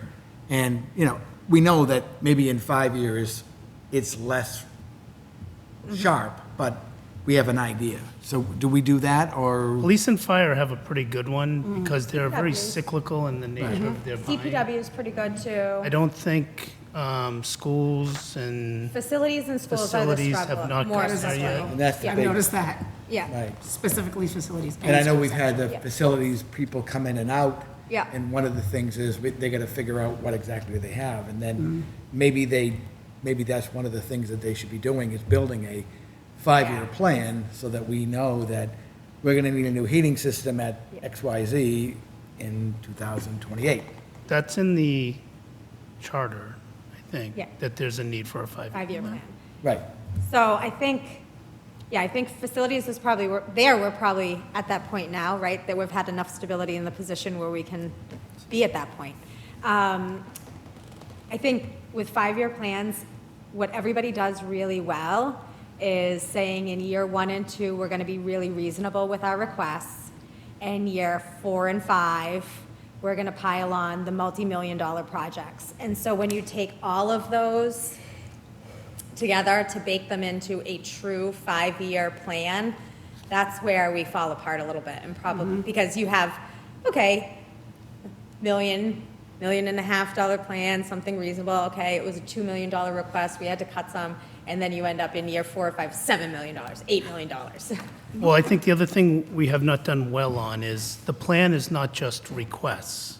The plan should include how one would fund those requests. Correct. Out for 5 and 10 years. Correct. And I think that's why we're in the situation we're in with, our non-exempt borrowing is dwindled down to almost nothing. Nothing. So I think a plan covers both sides of the equation.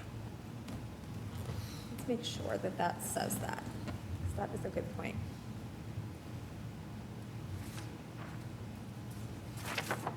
I think there also has to be, there's a lot of projects on there that just need to be stricken off there. Like anything with the Brooks House, get rid of it. We're never going to do it. I think the other thing that you'll note in here when we talk about capital financing,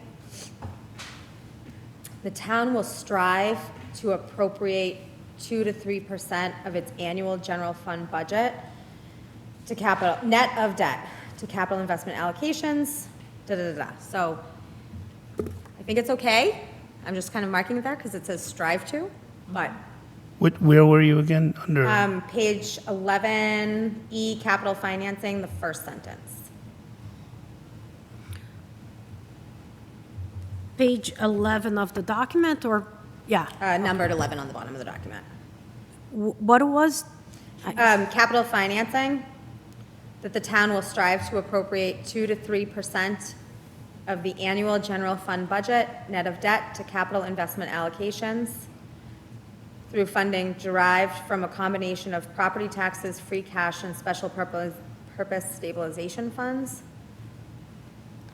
It kind of, the whole, What does that that whole mean? sentence What does that strikes even me as mean? odd because it says general fund budget, but then includes things that are Right. not in the general fund budget. I think that we should, I'd like to spend more time with actually this one and the debt management and free cash, because all three of those played together, and I know I had some substantial issues with the free cash, like the way that it mandates how free cash is apportioned, and also funding things within the operating budget for capital is great, but it's very ambitious, I'll say. It's great if you can do, but not realistic sometimes. Well, there was no maintenance cost or plans or projections associated with that spend. So I agree with you.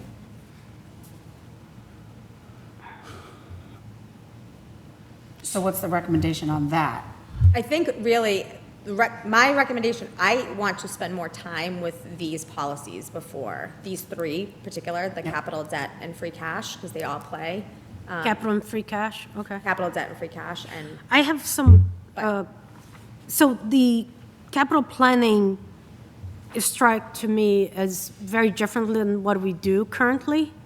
So for example, the very last sentence of the policy, the capital plan shall prepare a report for town manager to be included in the annual budget process. All that they do now is the capital plan committee elaborates a priority report, and that becomes the recommendation to town manager. there's a report that goes in the annual report. Yeah. There is a report, a capital plan report that goes, it has everybody's rating, There's but, more than just that, but and then the other thought I had was that the capital plan does have some things on the charter. I would just, this section 2, Jen, my recommendation would be to speak with members of the current capital plan and marry what's being said here with how they are doing and our charter. The policy guideline, I think that's what we were talking about, the funding targets, debt usage. I think that's fairly new. We haven't really done that. And with that, they also have, so this is going back, policy summary. It said annual capital budget. And I usually see those things as priorities, but it ends up being a budget because that's what we fund. Developed by the capital plan committee based on departmental submissions. Again, that's usually done by the town manager. Like the capital plan has our current practice is the capital plan committee submits their recommendation to you. right. Then they have the prioritization criteria. I don't think those criteria should be part of the policy. I think they're, I would agree with you on that. I think it becomes too restrictive. We have the committee that works and they talk, it's a very rich process that we go through. So I don't think we need this prioritization criteria as part of the policy. It, All right, we I have will the say guidelines. it is a best, so maybe not in specific order. And maybe we can soften it to say like these elements should be considered. And maybe not put a number on them? And maybe not put a number, but I will say in general, this list is very standardized. I agree. Which I agree, but here it's saying in descending order. Right. Yeah. So, Right. you know, so I would strike that and remove the numbers and just say these are the Criteria. criterias, yeah. I agree. On the policy guidance, aside from the overall spending and all that, there was, you know, was it in here? About $100,000, what should be, maybe it's not here, a capital plan. Oh, debt. Debt usage? No, it wasn't usage. It might be, okay, it's going to be on the next section, actually. The capital asset inventory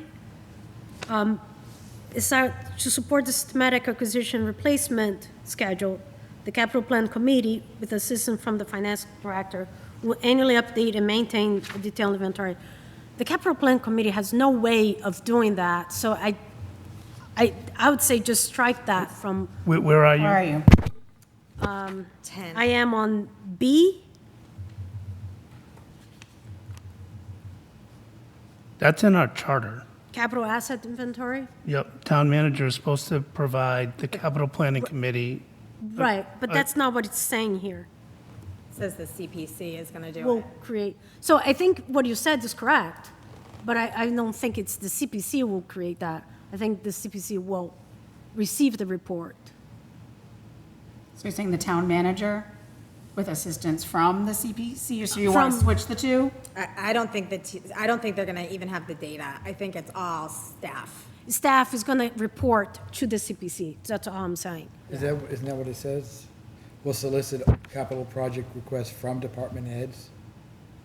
No, No, this is, I'm on B, Oh. page 10. So here's what I think we should do with that. We should align it to what's in the charter to begin with. What is it? But I do think we should get that capital asset inventory.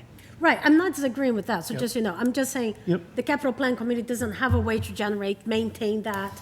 I think it's the town employees will then turn around. Then on C, I would say, taking out those numbers again, that we already talked about it. The multi-year capital improvement plan, that section felt repetitive to me when I was reading. Maybe I was reading a lot, but repetitive is not necessarily bad. The capital financing is the part that I wrote very different than current practices, but I think that's what you said you need to, you know, talk with. And on the last bullet of capital financing, in accordance with Lunenburg debt management policy, the town will restrict long-term debt funding to projects with lifespan of 10 years and costs exceeding $100,000.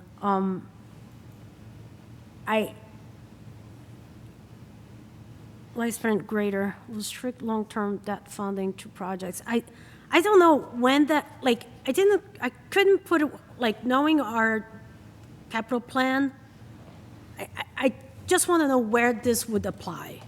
so I think it's just saying that if a project is $75,000, we're not gonna use long-term debt to fund that project. It's Okay. not saying the reverse, though, that it's not saying that you have to use debt if the project is over 100,000. Okay. It's just saying you can't use it if it's less. Gotcha, okay, that's fine. So the funding of this policy was the one that I didn't think overall, in terms of the funding and the next section of debt management, it felt like, yeah, if you're Boston, you can do Yeah, this. exactly. But if you're a small town, you gotta be a little more flexible with how you create some of these policies, because it's really just going to take us out by our knee, not being able to do anything. Yeah, That we'll was my have great capital projects and operations will be starving. Right, so that was my overall feeling on those two pieces. Same. Okay. But I think the opposite has come true, where operations has overtaken the ability for us to take on debt. Well, I And mean, we're yeah. seeing buildings fall apart and parks. Well, I mean, we Is that had, though the capability to take on debt or something else? Because I think we have the financial I think- means to take on the debt. I think that's more a combination of projects that people didn't really like once they got to the voters or other the political will political. to- That's right. The political. Borrow the money to do it and Right. increase everybody's taxes. That's, Like to Chris's point, the Brooks House, what, Correct. seems like a bottleneck situation as opposed to a, We've been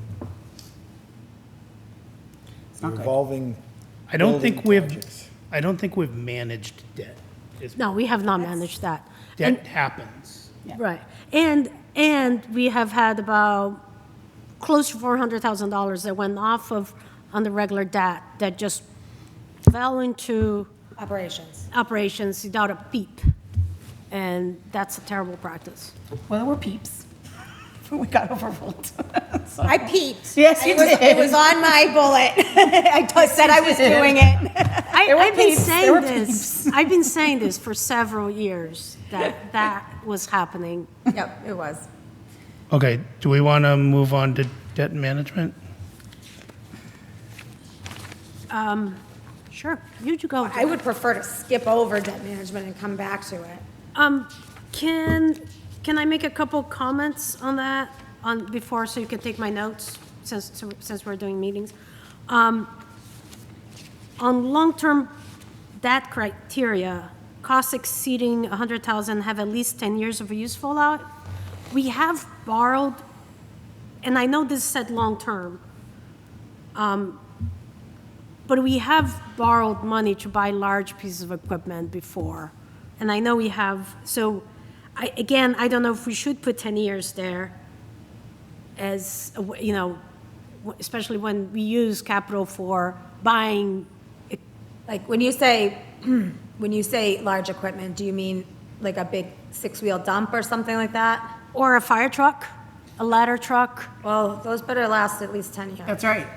That's right. But so I wouldn't my- want a truck, like a Right. pickup truck, maybe not, but No, right. My point on that was like, I don't see the use of that 10-year. Those things are usually driven by, you know, useful life of the product. So if something costs $1 million and have only 5 years, that's what it is. You know, I don't think we need the years on this particular. It's usually there's other places that you check the useful life of something. yeah, I think what they're trying to do is make sure that we're not paying on the debt, right, after the useful life is. Right, but there are other parts of the process that catches that, including when you're taking out a bond.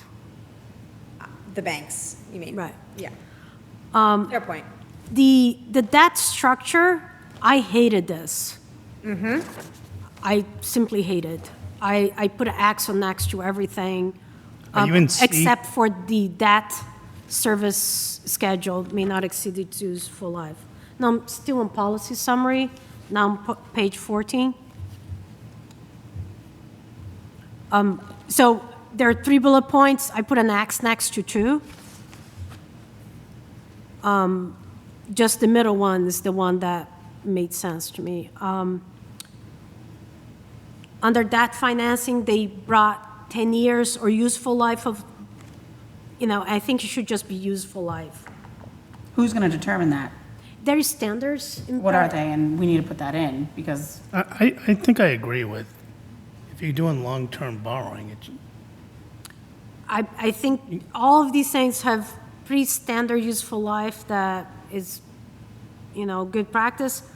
I wouldn't put something in a policy that may contradict with something you might want to do in the future that you don't know what it is yet. When useful life serves the. so you're going to do 10-year borrowing on a 1-year useful life? You wouldn't, because you have useful life there. I'm not saying take useful life. I'm saying don't insert 10 years on something that you don't know what it is. Is there a definition of long-term borrowing? I was wondering that earlier, Hmm. actually. In the private world, there is, I don't know if there is, There has to be some guideline if we're gonna do useful life is what that is when they present it for funding. And then it has to be, What I'm wondering is if they're using short-term, Yeah. like inside borrowing, and long-term is excluded debt, but I agree that I don't know what that means, and I was. I don't think it earlier would be that, because you can do, I would assume long-term borrowing is 10 years or greater, and short-term is less. not according to this policy, because nothing should be longer than 10 years. Yeah, No, let me no, it says- look up if there's like a DLS definition of Okay. long-term debt. Well, things like buildings and things like that have useful lives of 20 and 30 and 50 Yep. years. and there's a clause here that takes those off. Excluding major buildings, land acquisition, other purposes in accordance with the useful life schedule. The thing So- about 50% of, we have a long-term borrowing, somewhere about 50% of the principal paid in the first 10 years. We, normally in the past, my recollection is if we're borrowing long-term, even for buildings, we're doing 20 years. Yep. Have we ever done 30 years? Yeah, We have? I think the latest, the last high school was High 30 I years. think it might have been longer even. Huh? It may have even been longer. I thought it was 30 years. It's in my spreadsheet, but I can't. So this it was at would least say that 30. if we had a 30-year borrowing, we'd have to pay the principal down to 50% of it within the first 10 years, which would be a heavier burden. It would defeat a lot of the purpose of the longer amortization. Right. Right. So maybe that is 50% within, I don't know. But 50% of the borrowing?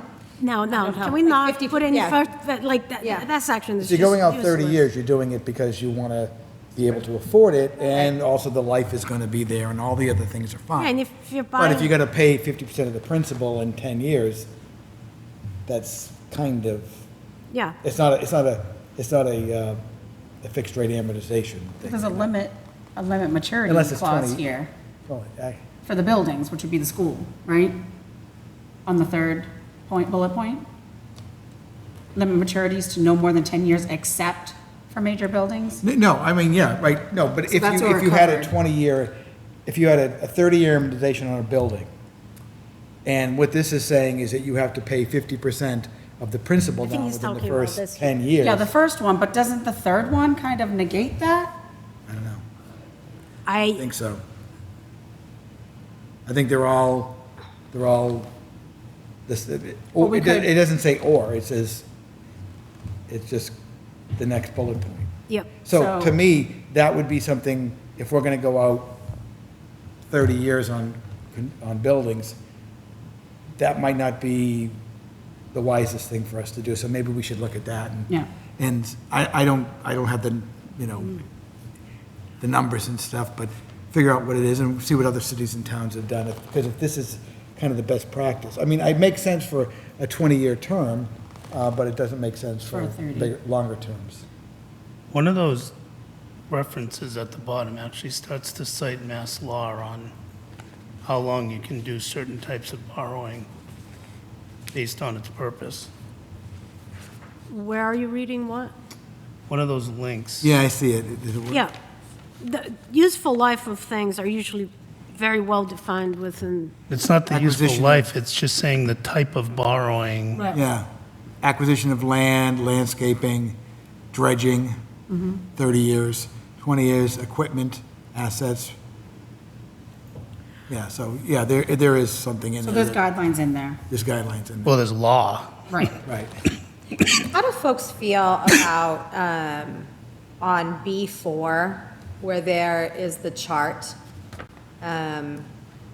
It says, as dictated by state statute, the town's debt limit shall be 5% of its most recent equalized valuation, and then it has 5 fiscal years of examples. Yeah, I had questions about that, as dictated by state statute. I couldn't figure out which state statute that was. Yeah, so we should get the reference when it says that, right? Anytime it Right, says that, we right. should have the reference, but Like, it should be like right after this one. Right. Yeah.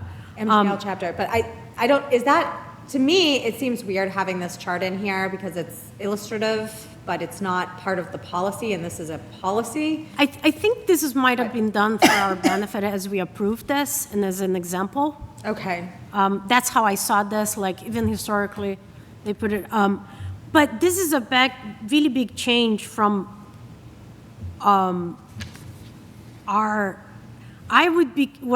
when I saw this, what I wanted to do is to exclude a percentage levy to general fund, to see the difference on how we are limiting ourselves between our current policy and their policy, and their suggested policy, because I think that would be different.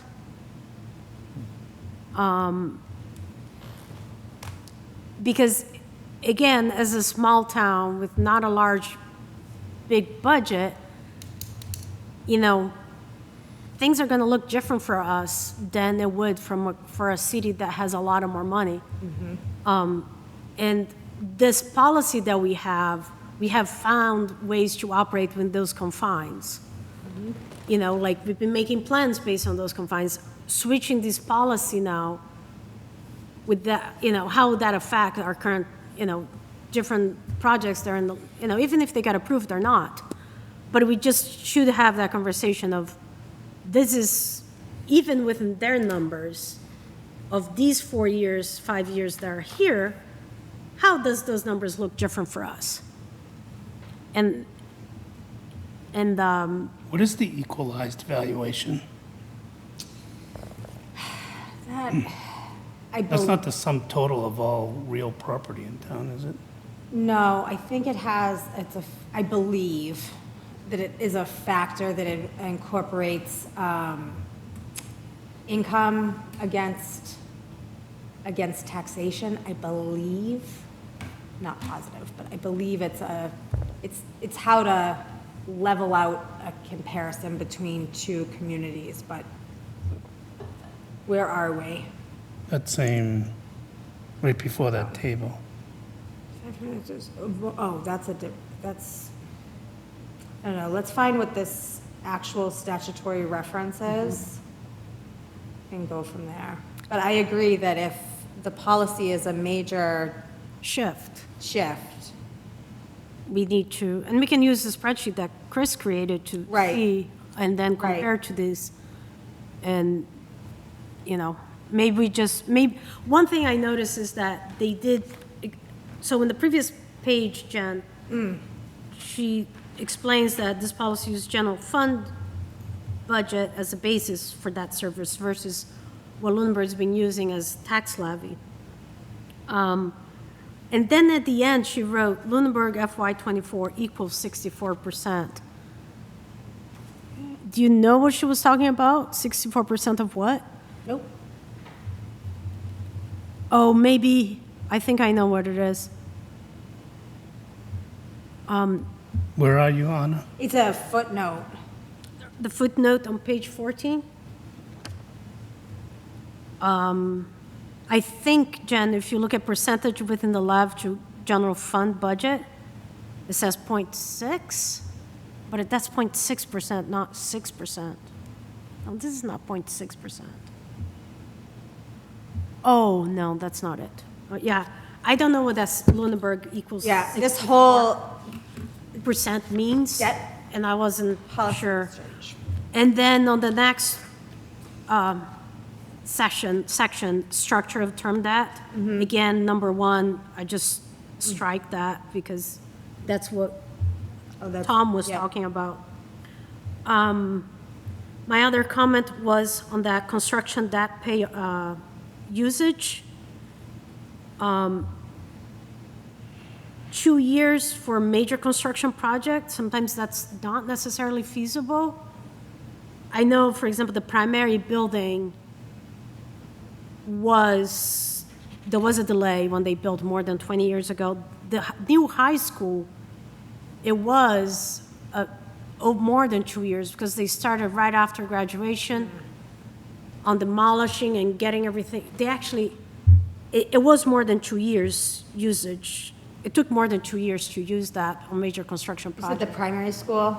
The primary school, there was a delay, and the high school was over a 2-year project because they had to demolish, like there were several phases of that project. There were several borrowings as well. There was, but I don't know if this is, they're looking into the different borrowings. I just, again, thinking of the circumstances that we know, I just know that like- that project was more than 2 years. That's insane. I feel like I'd I'm sorry, like to that's too take long. this. What? That's too long. Policy. What do you mean? For a bring project, it to the over 2 bank, years for a project. that assist with us, Not good. and ask them to review For it and say, construction? Yes, 2 years. Okay. like, not what DLS says, but you're the actual people that lend money to municipalities. What is your feedback? on Would this? they do that for you? I feel like they might. Okay, I feel like it's worth an ask, right? Yeah. okay.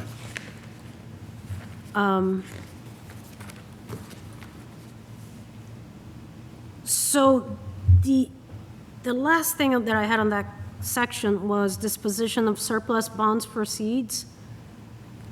I felt like I seen this when I feel like this might exist. I felt like this might exist somewhere else in the world. I don't know if it was a charter or a bylaw, or when we borrow language that's on the town meeting votes. So I wasn't sure about that. And that's all I had for that. All right, so, Jen, it seems like you're uncomfortable with this. These couple, yeah. So I think we made progress on annual audit and annual budget process. Capital planning, I think capital planning committee needs to weigh in on it, and we can circle back after that one as well. Debt management, you want some more time on. Yep. All right, so it's 8:45. I've been up since 1 o'clock this morning. Oh, yes, you flew over the pond. Yes. Welcome to America. So, this is going to take a while to get through. Yeah, we have a year. That's what we gave ourselves. Okay. It's a year goal. I mean, I'd rather get it Starting done and off, today? but, no, I mean, it was one of our fiscal year goals for FY '26, so We got No. till June. So it seems as though it's reasonable to, I'd like to finish it by like January, maybe, but. maybe some of these will be easier than others, but seems like we can get through 4 or so a meeting. And I think when we get to the procedures, my guess is that, like, on the turnovers and tailings, we're gonna go pretty fast on those, I think, is my guess. Okay. And what we discuss here on what we've already discussed, aside from the ones that you want to mull over a little bit longer, did we make any decisions on different language or changes or taking things out already? Well, you took notes on I everything, took right? notes. My suggestion is we take the notes, when we get the Word doc, we incorporate them, and that there Okay. would be a formal vote at some point, whether you want to do it at every meeting or just kind of at the end and just say, okay, this is our collective thoughts and let's ratify them. Okay, But I think I heard where there were consensus and we can always change. okay. Okay.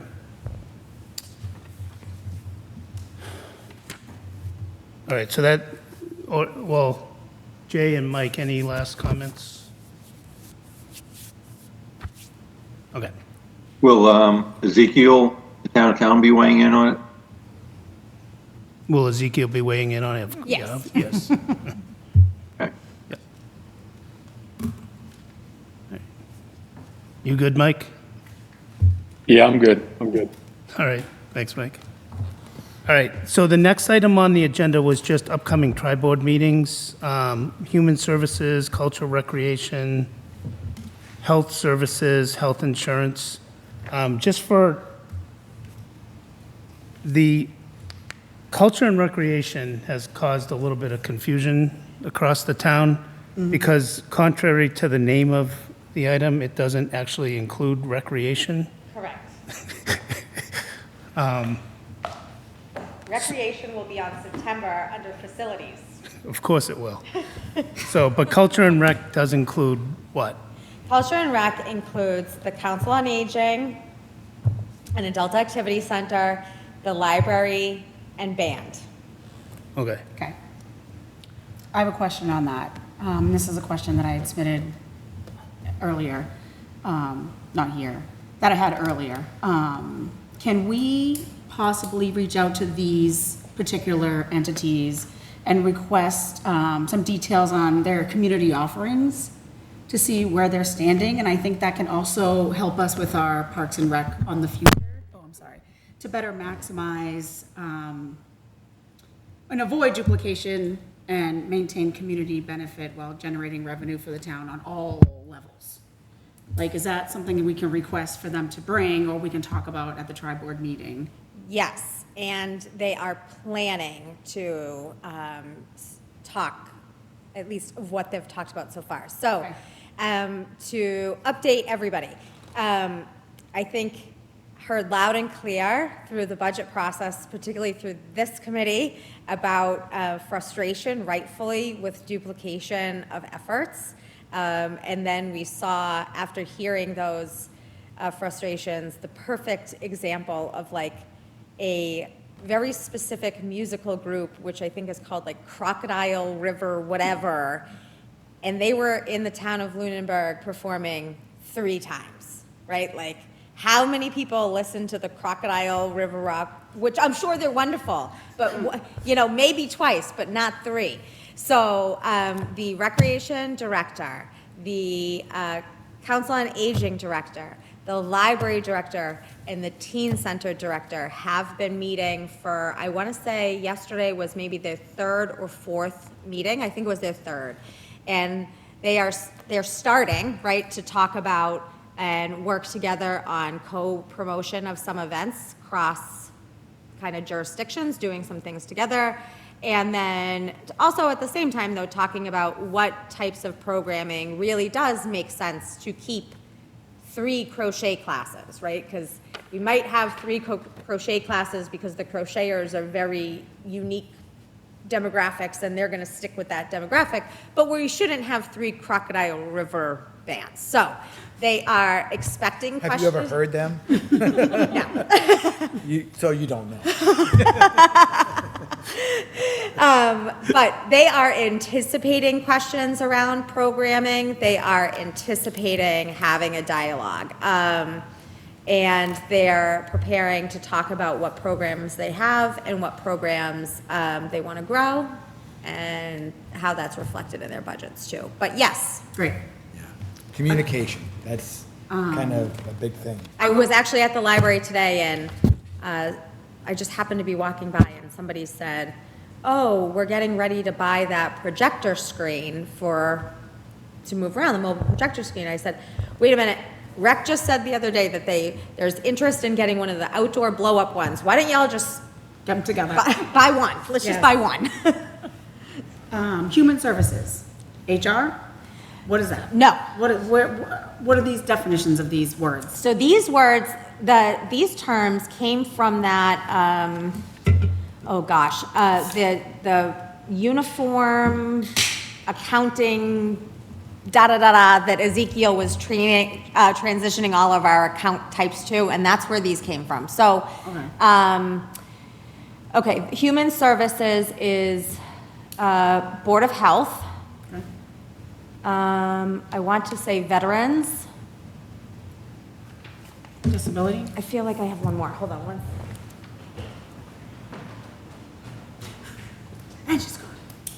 I think we need some clarity on definitions of what these words mean so we know exactly what we're walking into in these meetings. Because in most cities and towns, human services encompasses human resources, council on aging, youth and family services, disability services, and veteran services. It is- Those are the 5 major, Yeah, it Thanks. is how they reorganized the budget this year. backwards. I got myself backwards. Hold Okay. on. I lied to you all. Okay. Human services is Board of Health, Council on Aging, and Veterans. Culture and Recreation is band. Library. Wait, Human Services was BOH, Council on Agent, and what? Veterans Veterans. Services. Okay. Culture and Rec, band, library, historic. I'm so sorry. What was the last Health one? services is what? Historic. What's health services? Health services? It says human services and health services on the agenda, right? It's health services is a subline, it's Board of Health, underneath Okay. human services, yep. And then health insurance, so that'll be the other one that's presented. Okay. So I have questions for health insurance. I'm new to this town, so I'm not privy to all the conversations that have happened in the past going over health insurance, and it seems like a huge cost to the Huge. town. And I know that we have probably chosen the best policy, the best company, but it would be good for me or others who maybe don't want to ask questions or don't understand, like a comparative analysis of like three, and what the differences are between the three, what the costs are between the three, and why we chose the one we chose. And it could just be a quick, like, just, this is what it is, this is what it costs, this is why we chose it. So you're saying a comparative analysis for the town of Lunenburg, specifically of what a different health insurance provider would cost? Like, who do we use? So we use, we have Blue Cross that we buy from Maya, which stands for the Massachusetts Interlocal Insurance Agency. That's the key part, right, is the where can we procure it from? And I was planning on having this presentation, I know she got mixed reviews, but to have the section of the select board meeting where our advisor came and talked about the difficulty. Didn't you have that recently? Didn't that Before the come? select board, it came before the select board. Oh, okay. So I'm just gonna take that section of the video and play it for everybody over there, because Gotcha. I'm sure not everybody watches select board meetings. I mean, you should, but I'm sure you don't. So that's the difficulty, is where to buy it from. So our options are somewhat limited. So Maya is probably one of the larger options. There are several smaller consortiums that have had more struggles, and they're starting to fall apart, frankly. Mass Strategic Health Group comes to mind. They are not doing well, and they're losing towns back to Maya. And then there's the GIC. Yep. Those are the three I know. Or you can self-insure. So for us, though, to go get a price, we can't just go get a price from GIC to say how much would it cost us without going through a competitive, like a formal process. Could we compare towns of our size that may use that? So we Program? I can try to get some data to say, like, what is I can reach out to our rep from Maya and ask for if they can provide, which they should be able to provide, other communities with roughly 12,000 people and a $50 million budget. What does their rates look like? And the way, though, that works is it's not going to be, it's our specific risk pool, it's our specific people that have an effect on the rates, right? So they're looking at our specific risk pool and what those costs have been. So the actuarials, when they come in, they would be looking at all of that before they gave a quote. What role does that Cook Associates play?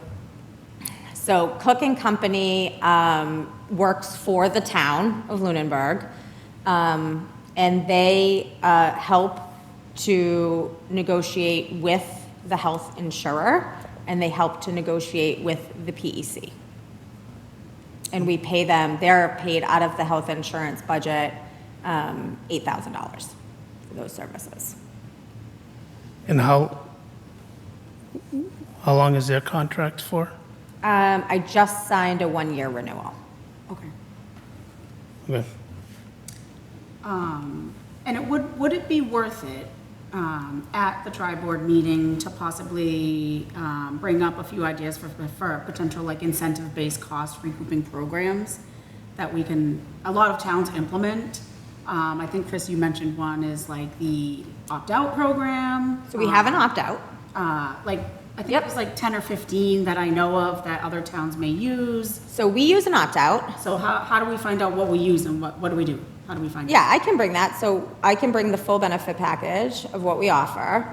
I think one of the things that Chris had brought up as a potential was a high deductible plan. That is an option.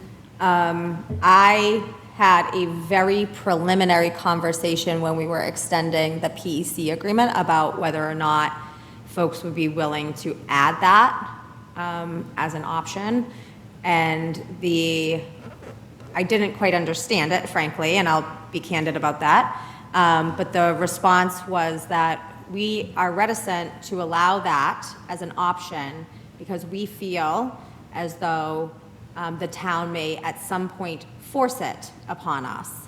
I don't know that I agree with that sentiment. I think Who said this? I mean, this was the response from the PEC of why they didn't want it on the table as an option. Who on the town would enforce it? Like, who would be forcing it? Like you said, you're nervous that the town will force it upon us. Right, so we have to negotiate with the Public Employee Committee, which is made up of members from each of the bargaining units, and they have weighted votes depending on the size of the bargaining unit, and non-bargaining unit employees are not represented at that table. But that's where the splits, what the current splits are decided of the shifting between, right now we're at 75-25, but anything about that split, or the plan design, if something changed with the plan design, or if we decided to leave Maya and go out, so that's all. Where did this PEC come into existence? When? How? I think it's a state statute. No, this was a choice, this was an option, and it was within the last decade. I don't know why, but it was decided within, I think under Carrie Speedell is when it came in, How? voted at town meeting, I believe. And I don't know, I do not know enough, once you have a PEC, if you can change to the different format. But that is on my list to explore. One Can we thing, find out when that came in? Oh, I have it, I mean, Uh, if you want to find it right now. When, how, Me- who, what? No, just email. For this presentation, you want some Just more info? Have it ready in case we have a question. Yeah, all right, I'll have some more info ready for the tri-board on that. one thing about the high deductible option that I remember, and it made sense, because our risk assessment is assessed based on our group. Yep. If you take, people that usually will take a high deductible plan are usually the people that have less risks. Healthier, younger people. No, because if it comes with an HSA on it, it's a great option. But one thing it's talked about, we might actually end up with a pool that is very higher risk, and our premiums will go up even higher. So to that point, not here, but in my last community, we did not have an opt-out. And we were exploring an opt-out to save money. We thought we'd get a lot of folks to choose an alternate insurer if they had the opportunity. And our advisor said, based on what your pool looks like, your particular employees at this time, absolutely not, because all of your people who are likely to opt out are what are bringing your risk portfolio down. Right. So we'd want to look at that to see that likelihood of whether that would be a similar analysis here. But you don't want to lose your people who are the lower cost off the health insurance, because it just drives the whole thing into a higher cost plan. the high deductible is always a difficult thing to implement, and is always a fear. My experience, I was on a committee where I worked, we did it, and basically the premium of the normal deductible, of the lower deductibles, were such that you would be foolish not to take the high deductible and put the savings of the premium into a HSA. So if you don't spend all the money, you got it for next year. So that's how we sold it to the employees, and it worked very well. because it was a financial benefit. In the long run, if they weren't spending a lot of money on health insurance, on health care, they had money saved. And then the following year, they didn't, if they had 3,000 left over, they didn't put any more money in the HSA that year if they didn't want to. So it's a good way. The other thing you were talking about, whether the bargaining thing, could you, if they're afraid that the town would force them to say without, you put something in the agreement that we wouldn't make it the only option without the consent of, that way they have a say, if that's their fear. Because I think getting it is, and how you sell it, and I mean that in the nicest way, but how you present it to the employees is could save the town money and also maybe even benefit employees. This is the most uncontrolled section of our budget. Right. Agreed. But I think at these meetings, when we're talking about these things and you're answering the questions, and I think when we have our meetings, the meeting before our tri-board meetings, we like to talk about like how Yeah. collectively we want to ask questions. It's also an opportunity for, if you're watching it or folks to watch it, to be prepared Yes. for those questions. Absolutely. So that we can have Yeah. an open conversation in a public Yeah. forum, and then the public can see, they're not yik-yakking behind the scenes saying, Right. Jen chose this and now it's costing the town X, Y, Z, there's gonna be clear, definitive answers to questions. Yeah. We also got to stop this propaganda that the school department is the only department that bears Yep. the burden of health cost increases. Yeah, so to that point, I was working on the health insurance budget earlier today in preparation. And yes, the active school employees are covered under the school budget. However, the retirees, the school retirees are covered under the town budget. The workers' compensation is covered under the town budget. The life insurance is covered under the town budget. The other thing that's really important about that is that the school isn't a department in the way that other towns are departments, right? If they were, and if they'd like to be, then I think then the town manager could come in and say, no, we're not filling that position. We're not doing that. We're going to do this instead, right? Right now, that's not the way it's set up. So by keeping the school department mindful, right, of every hiring decision they make, because it has somewhere in the range of $30,000 to $40,000, depending on the plan, cost with every single hire, you're being very mindful and you're monitoring your hires. It's no different than the same conversation that I'm having with a department head when they're talking about bringing on somebody or growing from a 19 to a 32. But if they want to say that they're the only department that doesn't, then I will say, well, they're the only department that isn't controlled by the town manager either. So, I mean, frankly, it is a way to make sure that people are monitoring that decision, that $40,000, I mean, a high plan, the best plan, if you get the best plan that you can get from the town of Lunenburg with a family plan, the town is spending $40,000. Right. Every hire, $40,000. So you have $60,000 salary, $40,000. $100,000 salary, $40,000.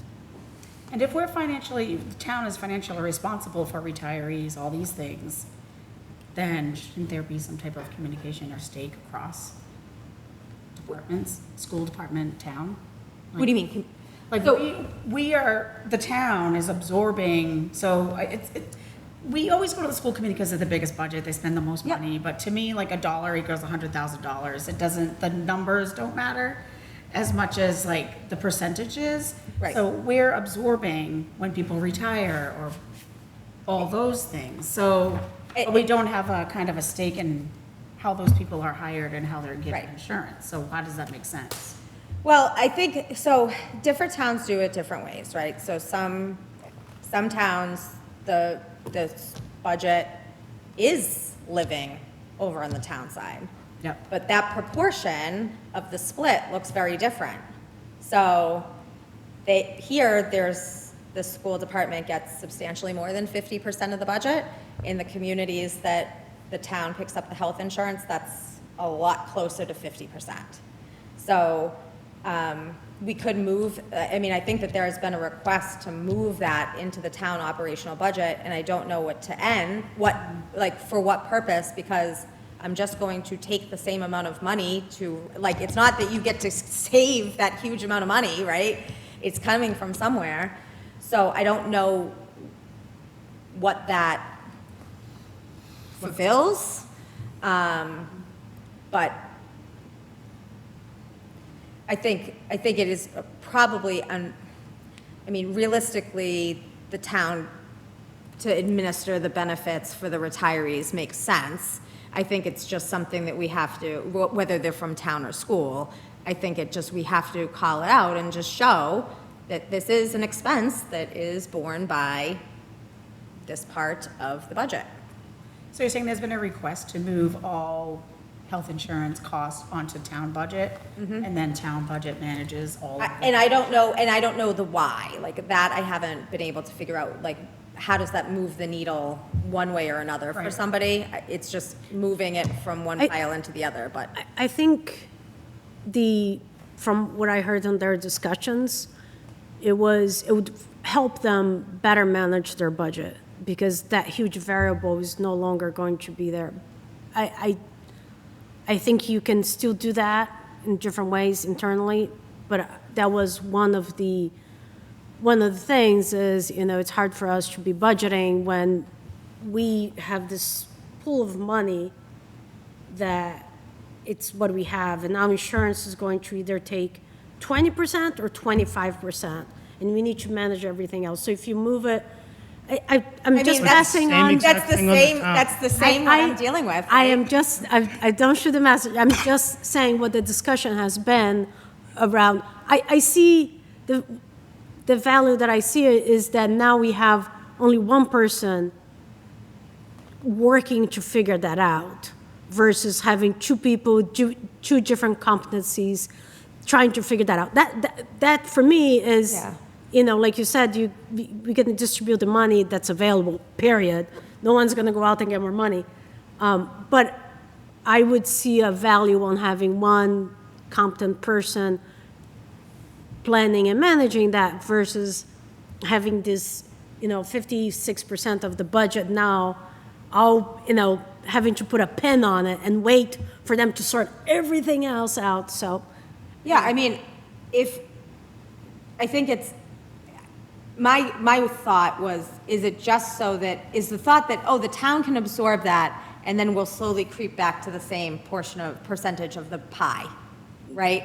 The math won't work on that. No, I honestly think it was. No, that's related what it to the is. budget. It's so that they can stay at 3.5% and not have to worry about the 16% increase in But their that's funding the same thing, decisions. that's the same, this is my biggest part of the budget, is the health insurance. And yes, it has a disproportional impact on everything else. So if we know that this is going up, we've been told 14.8% minimum, then that means that everything else can't go up 2.5%, right? So that's the same math. On whoever's dealing with it, it's the same math. Right, because the statement keeps being made, the police and fire don't have to worry about health insurance. Only the schools need to worry about it. And I'm like, no. I don't know how you're thinking. Maybe it's this, the right? perception, like you're saying, Chris, that it's not in their budget, but it's in school budget, so it just looks and feels different, but it's not different. It's not different. But it feels different to the school committee But I- residents. I think that what does become different, just to kind of put this point down again, is that when the fire chief comes to me and he says he wants to add FTE, I'm saying, okay, well, yep, that person costs this, this, and this, plus $40,000.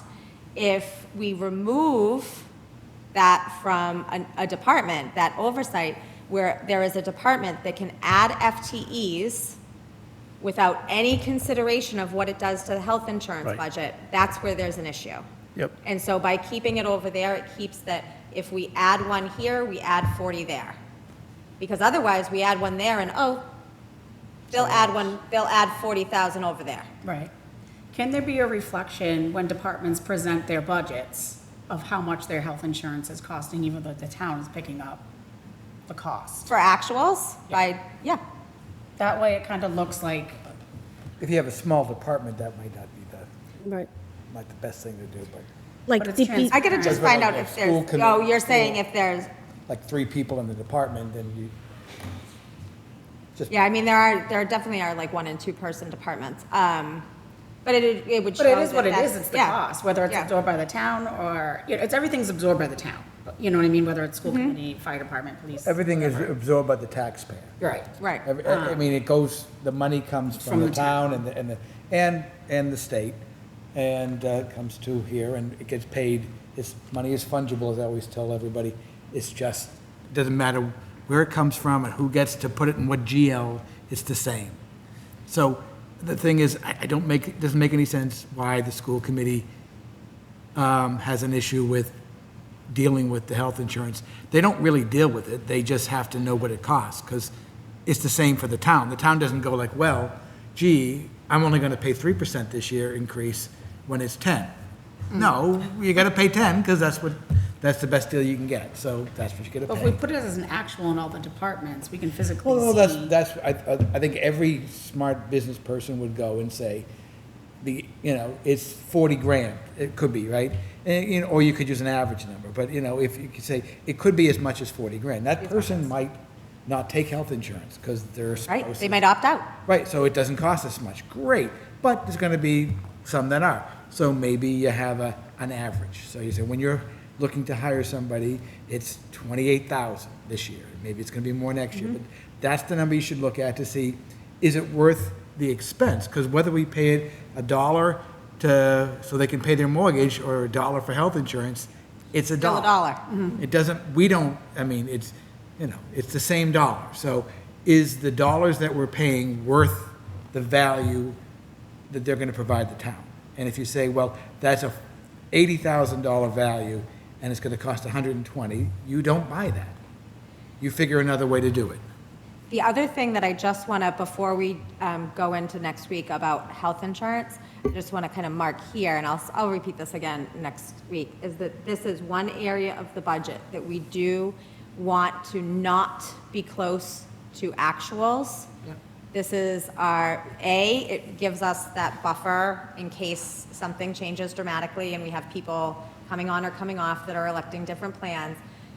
But realistically, this is a source where we can go to if we need to make adjustments throughout the fiscal year or at the end of the fiscal year. Commonplace source to park that. And if it's not needed for adjustments, we know that this is going to turn over to free cash, and we need a certain amount and percentage of free cash, right? So it's a kind of a guaranteed little bucket, and rather than put padding everywhere, this is just, it's budgeted for increased people coming on with the hope that it can be a source. Do you have a percentage of that buffer that you generally would use? No, I have how many spots, Okay, yeah. okay. That makes sense. Health insurance is sticky and expensive. Health insurance is, gosh, I mean, we did great for a while, everybody was doing great, and I don't know. It's the increase of the percentages that's killing the towns Yep. and cities, to be honest. But yeah, I think just being transparent at these tri-board meetings and asking all the questions and getting the answers out there is the point. So Yeah, that exactly. Everybody knows, and there's no gray areas, everything's black and white, as much as it can be. And that we have a little bit more time to get into the weeds. Okay, so I've been carrying something on old business called budget request forms, and I thought it was something that you had asked me to put on there. Yeah, so we were going to do actual forms, but we're using ClearGov, which it's all just baked into the software. Okay, so there's nothing to discuss on that? No. Okay, so we talked about tri-board meetings. I don't think there's anything on the historical school budget data. I can tell you what my next thought is. I think they're gonna, I have data, but they're gonna be closing out the year, usually by the end of August. So hopefully. And I was hoping to do another deep dive after the year's closed out. Okay.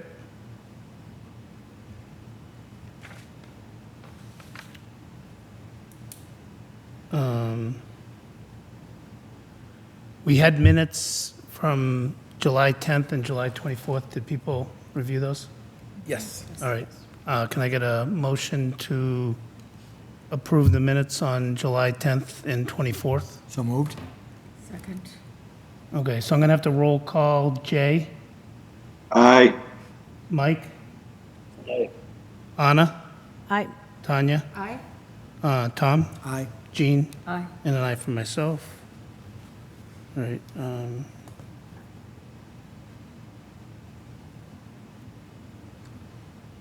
Okay, any committee reports? no, have we assigned people to committees in this new year or no? No, we actually have to do, typically around this time, it probably would have been last meeting, we would have done the reorganization because we would have either got new members or confirmed membership. So I'll put that on for next week and then talk about committee memberships, well, for our next meeting. Yeah, because I think, who was, I don't think we have someone designated to the school committee, for example. Wasn't that you, Jean? Yeah. Oh, we do, okay, sorry. I was like, I couldn't remember who was it, Jean, I'm sorry. Okay, so actions and topics for future meetings. So I got something from the Master Planning Committee, asking us to fill out some large spreadsheet. I guess they're asking all the committees to fill this out. I got one too. I placed it in the SharePoint, but I only saw it today. Maybe they sent it in earlier, but, so there's the Master Planning Committee folder in our documents. There's an Excel file in there. So, I'm a little jet lagged, so I looked at it and I didn't 100% understand it, but maybe I will soon.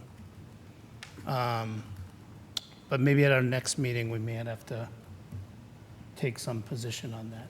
It's asking if we have policies and all that stuff. We're not really a policy-making body, so, I think that they're trying to figure out, like, or trying to capture and make sure that they have everybody's role over certain elements of the master plan correctly identified, and whether or not some, like, one of their projects or initiatives, whether it will have to go through certain bodies, or who will be taking it. I think that's the ultimate goal, I okay. think. And I know, Mike, did you go to their last meeting?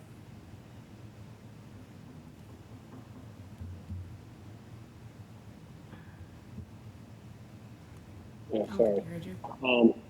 So they had a meeting last night, and I missed the meeting. I tried to log in, it didn't work out. But anyway, so what they're trying to do is trying to get an understanding of what all the different committees feel about the progress and how they should move forward with things. So when you take a look at the spreadsheet and kind of see what you think of it, what they're asking for, I guess. All right, we're having a little bit of trouble hearing you. Maybe Yeah. at our next meeting, we can just have you give a bit of an overview of it, based on your knowledge of it. Are you going to be here next meeting, Chris? Well, so our next natural meeting would be in 2 weeks, but I was going to recommend we skip that because it's leading into Labor Day weekend on Thursday, and I don't know what people's schedules are, but, so then the next one after that would be, looks like 9/11. So, I think the master plan deadline, I think was it's October 1st. whatever the request is, so. Yeah, So we'll have time, is my point. okay, yeah, we should have 2 meetings. Yeah. Okay. I have a request for our next meeting, whether it's 2 weeks, 4 weeks, whatever. Okay, I think that's gonna be a big meeting for Parks and Rec, which is kind of messy. I know we're talking about hiring a full-time employee there. I've walked all the parks this last 2 weeks. I have some maintenance questions going on there. And some questions about who does what, who's responsible for the things. When I looked back at the facilities report, it was just very vague in their graphs. It was just like these percentages, but not really transparent. So, I'd like just a little bit more clarity on who does what, where, when, how much it costs, who's, park maintenance plans, including list of parks, maintenance activities, warm and cold weather, and who's responsible, hours that they allocate staff to, associated costs, the list of the current parks, field users, permit numbers, fees charged, how usage is tracked, list of active programs. I mean, program coordinators, staffing structure, program costs, revenues. Do they generate revenue? Like, how do they don't? Okay. And I think these questions really need to be answered before we hire a full-time staff person. That they're gonna be the face of parks, even though facilities is responsible for it. If someone sees something broken, that person is gonna have to have a very close relationship with the facilities director and their department to be able to answer questions and be accountable for like how the parks look and how they're used. So I just, before we put a job description out there and hire somebody, I think we should put them in the best place to have a successful, experience, not only for themselves, but for the town. So I think I have a lot of questions. I'm not quite sure, like, if I should just bring them up at the next meeting. We can kind of go through it. Some of these things you may already know. So I'd like Okay, to add so- that to our agenda to go over some of that stuff. yeah, the question is do we do it here, or do you bring it to the parks? I mean, I think if we could suss out some of the things here, because maybe Anna's been on the Parks Commission for a very long time, so you kind of know more ins and outs than a lot of other people. But I don't think a former Parks Commission member should be talking for the current Parks Commission. So how do we, like, how would you recommend we do that? I think if you have a lot of questions regarding that, you may want to coordinate it with The chair. the The chair. chair, Chair, maybe what would make best sense is that there's an offline meeting Okay. with the chair, facilities director, maybe the rec director, maybe not, depending on what the questions are, and that can hammer some of that out so that the best information comes forward. I do think about the September presentation that Parks and Rec will be under facilities, presenting on that night. I don't think that at that September meeting, we're going to have the plan of making the rec director full-time Right. completely baked, right? Maybe not even half-baked. So yeah, especially. that's going to be a process that, Right, especially what we were talking about, like consolidating, different places in town. well, it's going to require like a look at increased fees, what types of programming would folks be interested in, and what types of programming should we be generating revenue around, and what types of programming really should we be subsidizing around? It's a long, probably conversation, and hopefully we'll get to that point by that I time. just don't want to have a 10-hour Right. tri-board meeting when we No. can kind of talk about these Right. things Right. prior. Right, exactly. Like a month ago, I'm like, yes, full-time rec director, 100% in. Now I'm like, Well, these questions need to be answered before. One thing I'm not answering any of your questions in particular, but one thing I'll say, it is, when I look at healthy communities and what they have offerings around, we lack that offerings. The work that you're talking about. Yep. you know, I'll never dismiss any of that, but this is something that us as a community is lacking, to have a full service, you know, like, as other communities have. Like, we have very little, if nothing. So I don't disagree with you. I'm saying, and, you know, we got to realize it's kind of like, you know, we don't have that last shift for the fire department, and we look like there's 6 other towns out of 350, they're in the same situation as us. Well, there's something wrong with that. And this is one of the areas where we can go next door to us and say, you know, other communities similar to us, similar size, similar population, they have more elaborated programs. They're serving their community. They're getting more more bang for their buck, if you will. And I think that's something we get to, you know, I acknowledge that that's the first thing is, you know, one other feedback that not feedback, but historic information, and Chris might remember this, when the new high school was built, that was supposed to be pretty close to a community building. In fact, where we meet, the school committee meets, it's called the community room. We put a big gym there, locker rooms, and it used to be that the 2 superintendents ago, she used to have very open policy, like the school buildings were very accessible to the community, and, you know, we had access to the facilities. And it has become there is nothing that's happened. She used to have evening programs, and that was a building that was, you know, and actually had a function for a person that's still there, but her job function has shifted.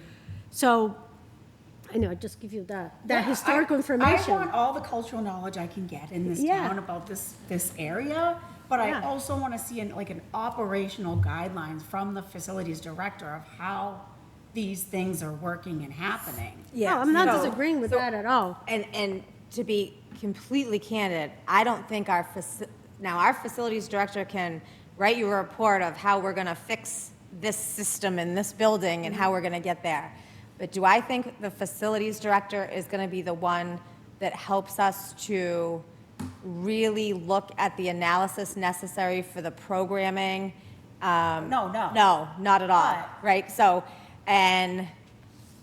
facilities director this is where it's going back to what the chair had said earlier about surprisingly, Parks and Rec is not under Culture and Recreation, right? We were having this discussion because it lives under facilities because of the fertilizer and the landscape contract and the maintenance, and all those elements make sense to live under facilities, right? That makes sense. But we were having an internal dialogue of, does it make sense to pluck the person and the programming and bifurcate the basically budget into, it lives in 2 parts. So like Parks Facilities lives under facilities, and staffing and programming would live under Parks. Because Well, there's a difference between programming and the way the department is run and how they're supporting that Parks and Rec, how facilities is supporting Parks and Rec. And, you know, are we going to ask this person to put all of these things in place, or are these responsibilities going to fall under facilities director?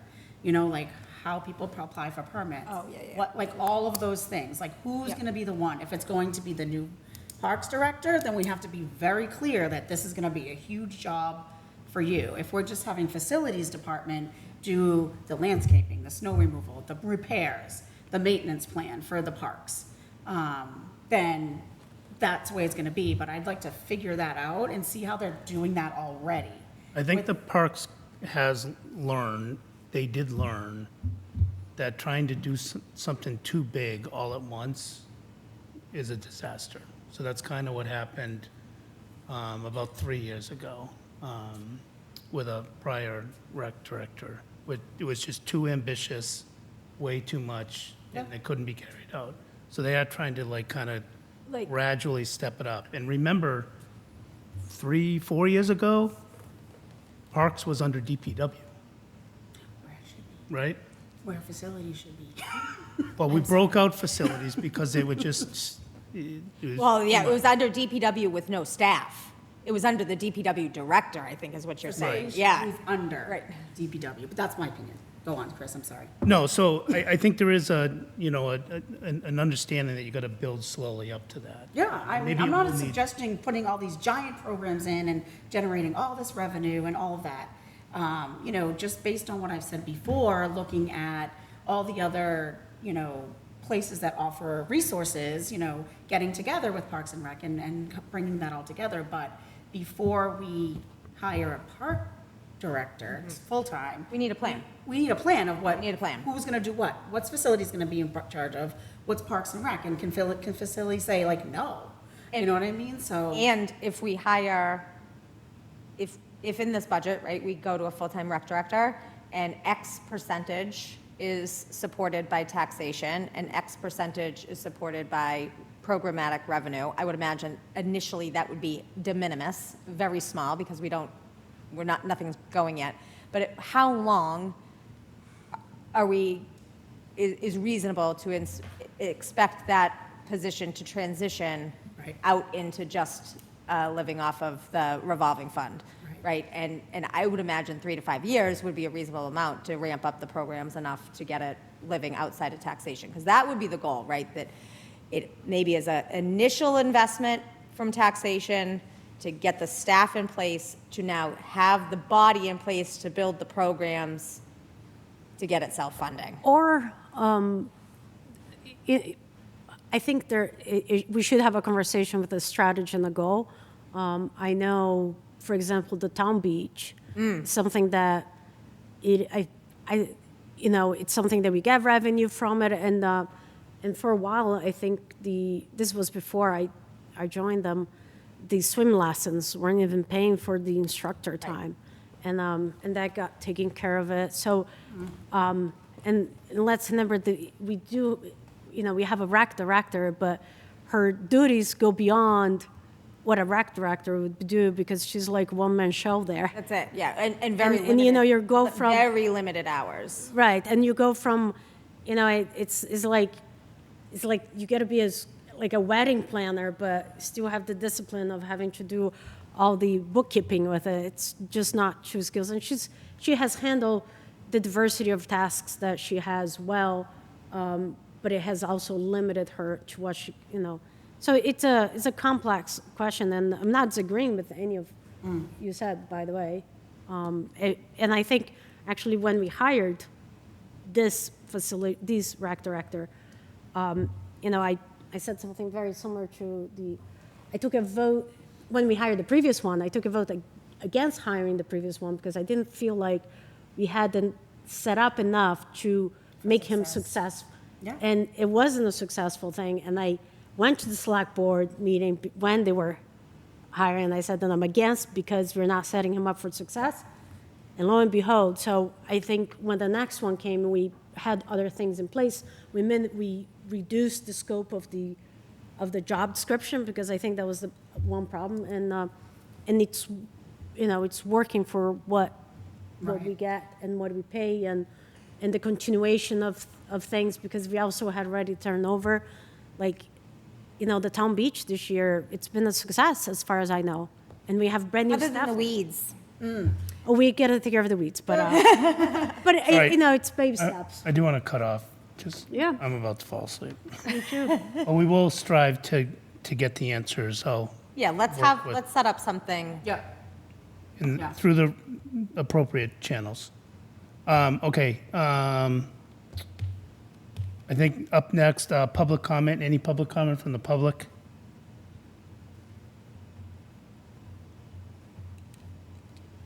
All right, any public comment from the committee? Nope. Okay, I'd entertain a motion to adjourn. So moved. Second? All right, roll call.